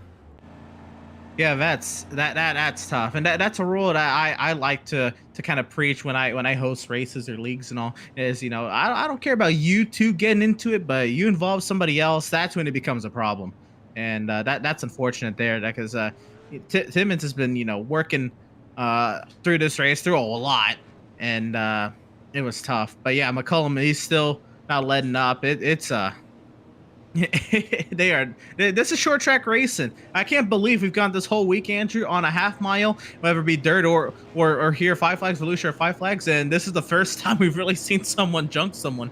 Well, you know, we've had such clean racing. It was bound to happen at some point. It is the spirit of short track racing.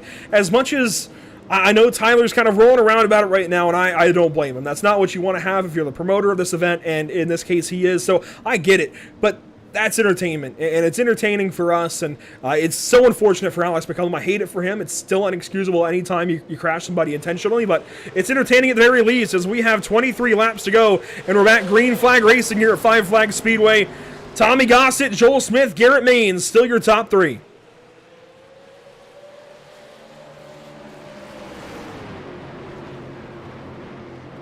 And one lap complete from the restart. Gossett still leads. Timmons slides into the fourth spot. And he actually slides a little bit through the middle of the corner. That backs up Colton Davis. And Davis, he's trying to work his way forward this time without really getting into something here. Joel Smith, he's in the spot he wants to be. I'm sure he's kind of wanted to be in the spot kind of all race where he's just riding. Oh, here we go! He catches the apron. Here goes Maines. Maines to the bottom side, and that might have been it for Joel Smith. This could be his race out the door. If they let Tommy Gossett get away, they're going to need a caution, and Garrett Maines recognizes that. He says, nope, Joel, go get him. As we've got spinning behind, Colton Davis. Oh, my goodness. Oh, my goodness. And we have a flip. Joshua Osborne on his lid down the back straightaway.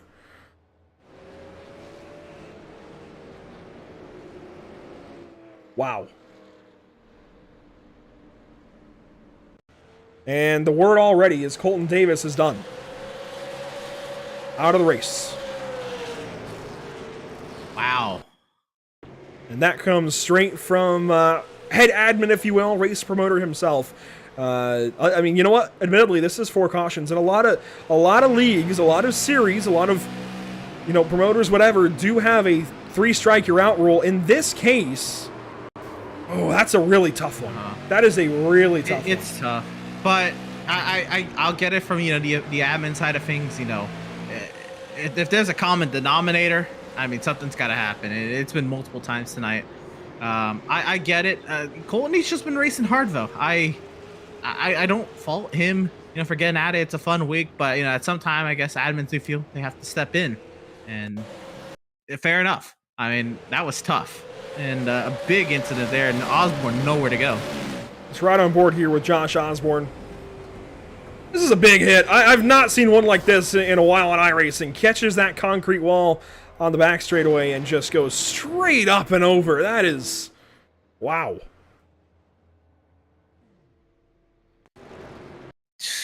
Oh my goodness. That... It's been a few days since we've seen a flip this week, though. It was, I guess, the midgets that we saw flips. He hit just the perfect spot on the wall, and it ramped immediately. I mean, that is big for Josh Osborne, and he's done. Having to tow back to the pit lane, has not, I think, even gotten there, and of course, he's going to have a lot of repairs as a result. So, consider his day unfortunately done. We're down to 10, 9, 8 cars, I think. That is if Colton Davis is allowed to continue. We'll have 15 laps to go. Actually, 14 it looks like, as one car works out of the pit lane. That's Andrew Jones. Just took a bunch of repairs, 30 seconds or so of them. And trying to keep himself in it. He got every bit of that repair. The pace laps are not that long around here. Blade And, Timmons, meanwhile, is stuck in the pits. Unfortunate. He's been good the last couple of nights. Has really shown a lot of speed. Oh, yeah. Really hate to see somebody like Blade out of this race this early. I say this early. Still, you know, we have 15 laps to go, but it is earlier than he would want to be out for sure. As one car, I don't know if that was Osborne getting back to the engine. Yeah, I heard that too. I don't know who that was. Maybe Coddle. He's been sitting there for 25 minutes. It might have been Coddle's engine expiring, as he's been in the pit lane for a long time. It could have been repaired and sitting there started and just overheated. But here we go. 14 laps to go at Five Flags Speedway, and it's all on between your top three.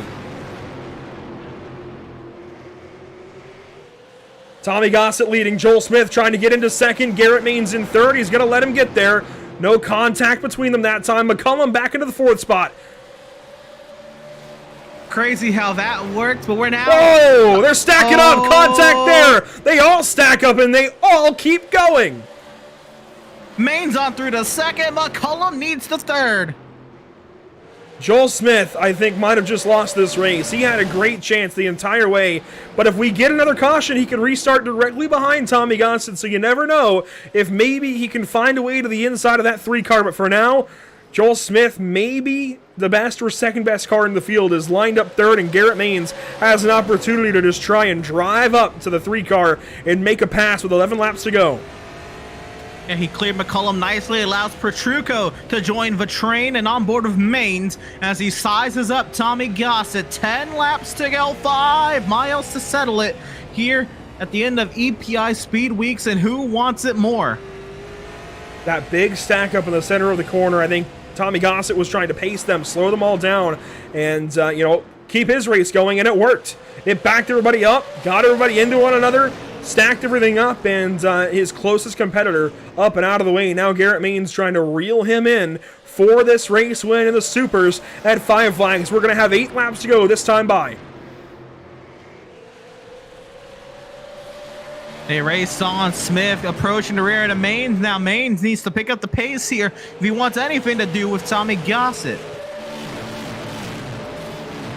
Joel Smith right on the back end of Garrett Maines. Here's the onboard. I mean, he is right there, Emerson. 7 laps to go, it looks like that time by. So close between these two. Absolutely. And, Joel got him a little bit. there. And it's go time. I know Maines has been very nice to Joel Smith. He's given him plenty of opportunities to get down in line, but Joel says it's time to go, buddy. It's move it or lose it time. Coming around to 5 laps to go. And I think Joel might just be more apt to go get Tommy. Joshua Osborne rejoins the race. 5 laps to go that time. Joel Smith down to the inside, pokes his nose, waits for the opening, and he's got it to the inside of the 31 of Garrett Maines, but Garrett's going to clear him back in turn 3. Great stuff. Gossett now opening a near 5-second advantage over Maines and Joel Smith. Smith was not able to get it done. Now Smith trying to get to the inside here off of 2. Joel takes a look, but he needs a caution. He just can't be the caution at this point. He is so close to Garrett, about to turn 4, and now going to take a poke to the inside. That means Garrett Maines has to give him room, and he does. Side by side for second spot. 2.5 laps to go. Joel can't go anywhere. Is he going to use the bumper, maybe? He wants to, and he's drawing closer and closer to Maines' rear end, but 2 laps to go, and only 1 mile left to figure all this out.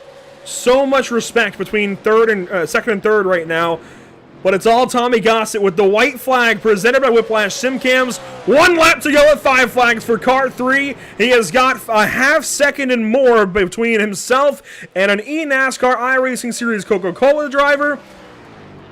And here we go. Tommy Gossett on the turn 4 is officially going to victory lane at EPI Speedweek at Five Flags. He gets those spoils at Five Flags.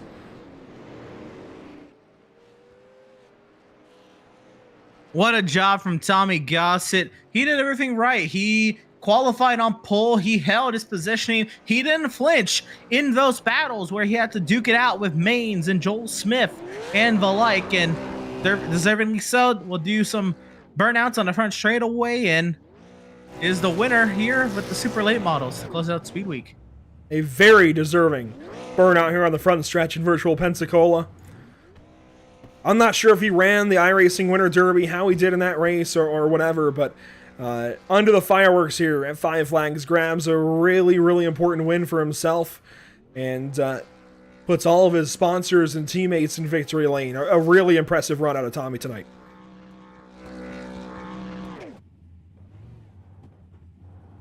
I do believe he led every single lap. A little bit of a longer celebration here, but yeah, all 100. That is something else. And you know, he was challenged for it for a good bit of the day. Now I think Joel Smith wanted to get back down in line, but once you're forced up there, you gotta duke it out. And he tried, but no match. Tommy Gossett just had everything, and some sweet redemption, I'm sure, from blowing up on Wednesday as well. Yeah, Thursday's race went the wrong way for him. He not led a bunch of laps, but was up front with his teammate for a long, long time on Thursday evening. Maybe had one of the better cars, and unfortunately had an engine expire on him very early on in that show and was not able to keep running. And we see him on occasion just... What am I going for? Time after time. There we go. Time after time, this man runs these special races, these big races on the iRacing.com platform, and just ends up rising to the occasion, ends up winning these races when you wouldn't really expect him to, and Tommy Gossett pulling off a big short track win tonight.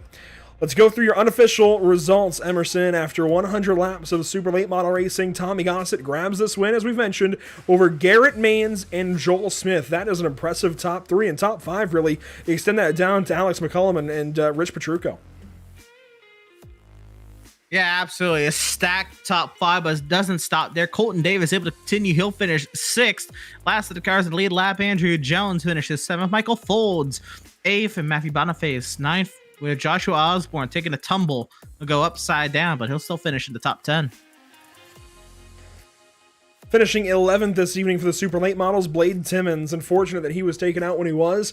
Jeb Jones will finish 12th position. Angel Ortega 13th. Josh Cottle 14th spot. And Mario Urkelani rounds out your top 15, only ahead of Kendrick Cryer, who is officially disqualified from today's race after retaliation on Alex McCullum following the late model stock race. Ryan Nardone, Luke Baldwin. Cheers, gentlemen. Thank you so much for what you do with this week of racing and playing admin tonight. It certainly is appreciated and needed for races like this that sometimes get rather spirited, you could say, Emerson. Let's go ahead and grab tonight's race winner, Tommy Gossett, who wins after 100 very long laps of racing here at Five Flags. Tommy, how'd you manage that one? Really no management. We'd go 5 laps and get a caution, so got plenty of rest and was just... go as hard as you can for 5 laps, let the tires cool back down, do it again. And of course, you had to manage those restarts for a long time. You had everybody sleeping, but eventually Joel caught on to your reindeer games, you could say, and was right there with you. How did you hang on all of those laps side by side, and never once did you let him chirp you at the line? You know, that's just 2 hard racers. I've raced with Joel a lot, be it in NASCAR or short track stuff. I know exactly how he races. He's going to give respect. I'm going to give respect. So it's more of a trust thing. We know how far we can go with each other. All of you guys out front, super, super respectful tonight.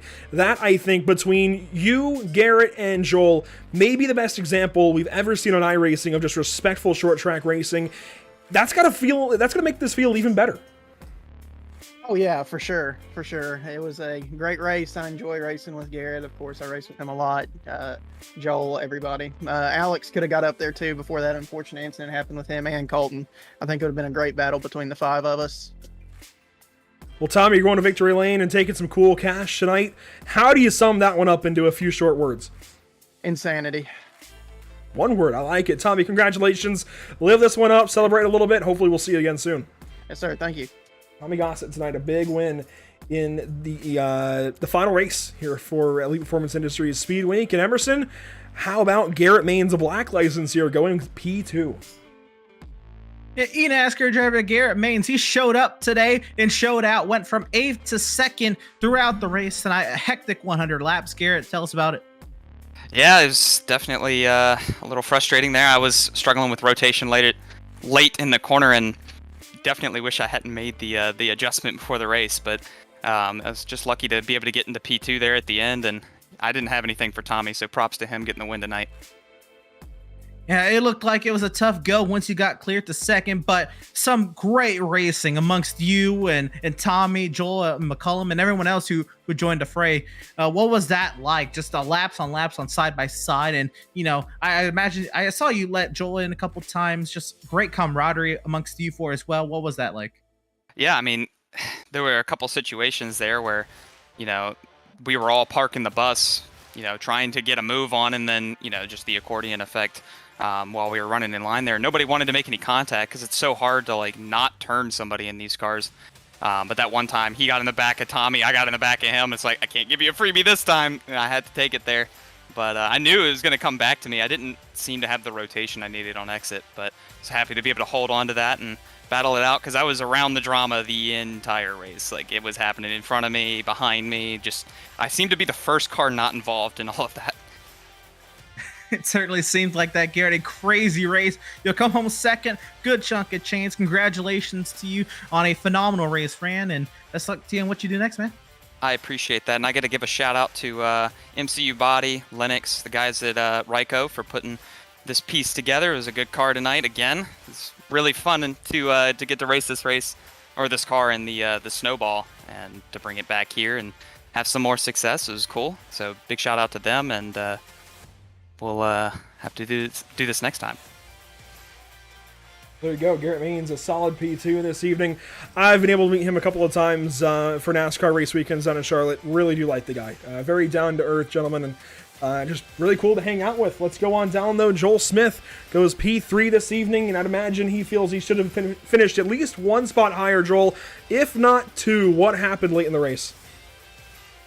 It's just kind of the accordion effect. I think Tommy was just getting tight the whole race, and later in the run, and he got tight and checked up in the center, and then the accordion effect just happened, and Garrett got to the back of me, but he really couldn't do anything just because, Tommy's checking up and I'm checking up, so I think it was just a racing deal. I think Tommy was just getting too tight at the end there, and that's what caused it. Well, yeah, of course, Tommy Gossett's family drives buses for a living, so it's pretty natural that he would park the bus if he's trying to defend and keep this race win. What's that like when somebody parks the bus in front of you and really you have nowhere to go sometimes, and it's not easy to race against? No, it's not. Sometimes you just have to check up and, just kind of ride with it, but it's definitely not easy at all considering, just how tight this whole race was, but yeah, it was pretty difficult there. And unfortunately, I'm talking to you twice, which means you didn't, well, you could have won, I guess, but you're third place in both cases. Do you feel like you should have been at least second best to Tommy? What was that racing like with Garrett? Oh, it was fun racing to Garrett. I don't know if we would have finished second or not. I think we might have, but the field was just so close. I don't really know. It just would depend on who made the latest move and who made the earliest move. But yeah, it was good racing with Garrett. We made some contact here and there, but it was a pretty clean race between me and him mostly. But it was pretty fun. Well, Joel, I know you're one of the setup builders here at Elite Performance Industries, and I asked you a similar question earlier in the week. How do you sum up this whole week of racing, this whole EPI Speedweek experiment, and do you want to see this continue on, more Week 13s as we go on into 2023? Yeah, I would love to see this go on. Tyler Payne hosted a really great event. We had I think 16 series at race. It was I personally enjoyed it. I think I ran like 6 of the races. It was a really fun event. Week 13 you're kind of bored sometimes, so it's pretty cool to have money races and get to race these big races. Well, there you go. Joel Smith finishes third this evening. A bronze medal still is not bad. Joel, congratulations. Hopefully we'll see you a whole lot more this upcoming year. Thank you, and shout out to Tyler Payne for hosting this. This is a really fun league that he hosted. That it is, and check out raceepi.com for all of your iRacing.com, especially short track setup needs, but also eNASCAR, a little bit of road course as well. Just a lot of fantastic speed to be found at EPI, and I think this shows it. We had a lot of EPI drivers always in the mix this week, and maybe the driver doing a little bit or maybe not doing a whole lot there. Sometimes, that's how it goes, though. In short track racing, the driver's got to be on point, and sometimes maybe you make one mistake, you end up behind the mark. That's just how it goes, and we saw a great mix, I think, of a lot of different teams, a lot of different drivers out front this entire week of racing, which also goes to show how many drivers and teams showed up and just put together camaraderie to enter these races and make this a great week of racing. We saw multiple setup shops, I'll just be honest, on multiple different cars throughout the course of the week. That is good to see, when it's not just one setup shop, when you get to see multiples out there fighting tooth and nail. Of course, they all have their own kind of personal battles of who they want to be best, but when you see them all in these money events, if you will, on iRacing, it's pretty darn cool, pretty darn special. Absolutely. It was a great event that API hosted this week. And again, I love the fact that they were, choosing these short track disciplines that, need to get some more attention to them on the sim, because they produced some great racing, and you get the right drivers in them, you'll have some fantastic products. And the 12 races we had this week, they were all a lot of fun to cover. Well, the 10 I was able to cover was a lot of fun, and fantastic week. And you got to see kind of guys who could kind of mix it up from asphalt to dirt and dirt to asphalt. The ones that did choose to kind of run both events and or both slates of events, and it was great as well to see drivers kind of getting in stuff that maybe they don't normally get into. Well, Tyler Payne, I know I've said this a few times, my man, but this is directly to you. Thank you so much for this week of racing. This has been very, very special. A unique opportunity for us at Pit Stop TV to cover a week straight of racing. 7 nights in a row amongst our usual spread of racing, our usual schedule. That ended up being, I believe, 10 broadcasts over the course of 8 days. And tomorrow, actually, we are making it, so 11 days. 11 broadcasts over the course of 9 days. There we go. See, it's been that many broadcasts that I'm starting to lose my mind, Emerson, but let's bring up the upcoming broadcast graphic and take a look at this. We've got Payne Built Legends tomorrow. That's all we're going to say. Payne Built Legends. We're not going to say anything else about it. USA International, though, Legend Cars. That'll be a lot of fun at 7 Eastern. Stay tuned on socials for more information about it. But Emerson, a much, more flashy race in this case, and maybe carrying a little more meaning behind it this week, is Richmond Raceway for the Outlaw Sim Series. Oh yeah, here we go. We're getting ready to get a great championship showing out. Richmond Raceway is going to be a fantastic race. For 300 laps, we'll see Scout Bailey, Jonathan Jennings, Max Service, and Seth Berger duke it out amongst the rest of their competitors throughout the season to figure out who will be the Outlaw Sim Series Season 3 Championship. These next-gen open races have been phenomenal to cover. Some great racing, great drivers. And it all happens at 7:30 p.m. Eastern, Wednesday night, December 14th, to crown a champion. And Thursday evening, it's round number 3 for the North American Racing League GT3 Series at season number 4. They go to Canadian Tire Motorsport Park this week with all of iRacing's kind of brand new GT3 vehicles, if you will, even though the one on the screenshot is the oldest of the bunch. We've got McLarens, maybe some Fords, I'm sure a lot of Audis and Lamborghinis, and even a few Ferraris, Lamborghinis, I already said Lamborghinis, Mercedes, whatever, Porsches mixed in there. 8 different GT3 cars that just underwent a ton of changes on the iRacing.com sim, racing for first 40 minutes for the amateur race and then 50 minutes for the pro race on Thursday evening. Do not miss that one. That's going to be an exciting one and very potentially our final broadcast of 2022, but that may change as well. So we don't know yet. Deal pending, if you will. We'll see. Hopefully it's not our last broadcast of the year. I wouldn't, not that I wouldn't want to leave off with the North American Racing League, but hopefully we just have more happening on the channel. So stay tuned again to all of our social media channels for all of that. Facebook, Twitter, Instagram, YouTube, and Twitch for any kind of updates about when we are going live next here at Pit Stop TV. We will make sure you stay informed. Emerson, as you mentioned, 6 nights of the 7 here. You joined us on the mic. How do you wrap this one up? Again, it was fantastic. A lot of cars that I don't normally run, and I think I might give a try here in the future just because it looked like these drivers had a fantastic time this week. Five Flags of Volusia, some fantastic racetracks on the sim. They again didn't disappoint, and yeah, I hope this happens in the future. I'd like to see, you know, us dabble into other car and track combinations and see what there is to come up with on the sim that, you know, maybe just doesn't get that kind of recognition. But yeah, I'm a huge supporter of this because it's been a lot of fun. It really has been a fantastic week of racing, and one of the more unique weeks of racing you'll ever find on the iRacing.com sim. As a lot of these drivers mentioned, it's nice to have money racing like this, important racing like this, almost for fun racing like this on the iRacing.com sim on week 13. And week 13, of course, the last week of the season every week, as we have 12 weeks for official racing, for points, each and every official season. And then it's week 13 to debut a bunch of new content. Those pieces of content, including the 2022 Mercedes Formula One car, the W13, as well as the 2023 BMW LMDH and GTP car that'll debut in IMSA at Daytona in January, late January. That also includes the Toyota GR86 Cup car that is debuting, I believe, in 2023 as well. It was just announced over the summer as to what it's, you know, looking like, racing like, all of that, and all the details behind it. So stay tuned for that. In fact, that's a free piece of content, as is now Virginia International Raceway, which is getting rescanned, well, has been rescanned, and will be getting, I guess, updated, if you will, on iRacing in the coming months. And we also got Lincoln Speedway up in Pennsylvania, which I've been to personally. It's the first dirt track I ever worked at, so I'm excited to get to Lincoln at some point. Hopefully we get a race there very, very soon on Pit Stop TV. But that will do it for us. Again, thank you so much for watching. A big thank you to all of our partners here at the channel: Whiplash Media, SimCams, SimWrapMarket.com, and Permanent Makeup in Cryowood, Maine. And again, a massive thank you, shout out, whatever you want to call it, to Elite Performance Industries and RaceEPI.com for putting this full week of racing on. Once again, we appreciate you watching. We hope you'll tune in for the next one tomorrow night. Pain Built Legends. Find out more tomorrow on social media about what exactly is going on with that. We'll see you there.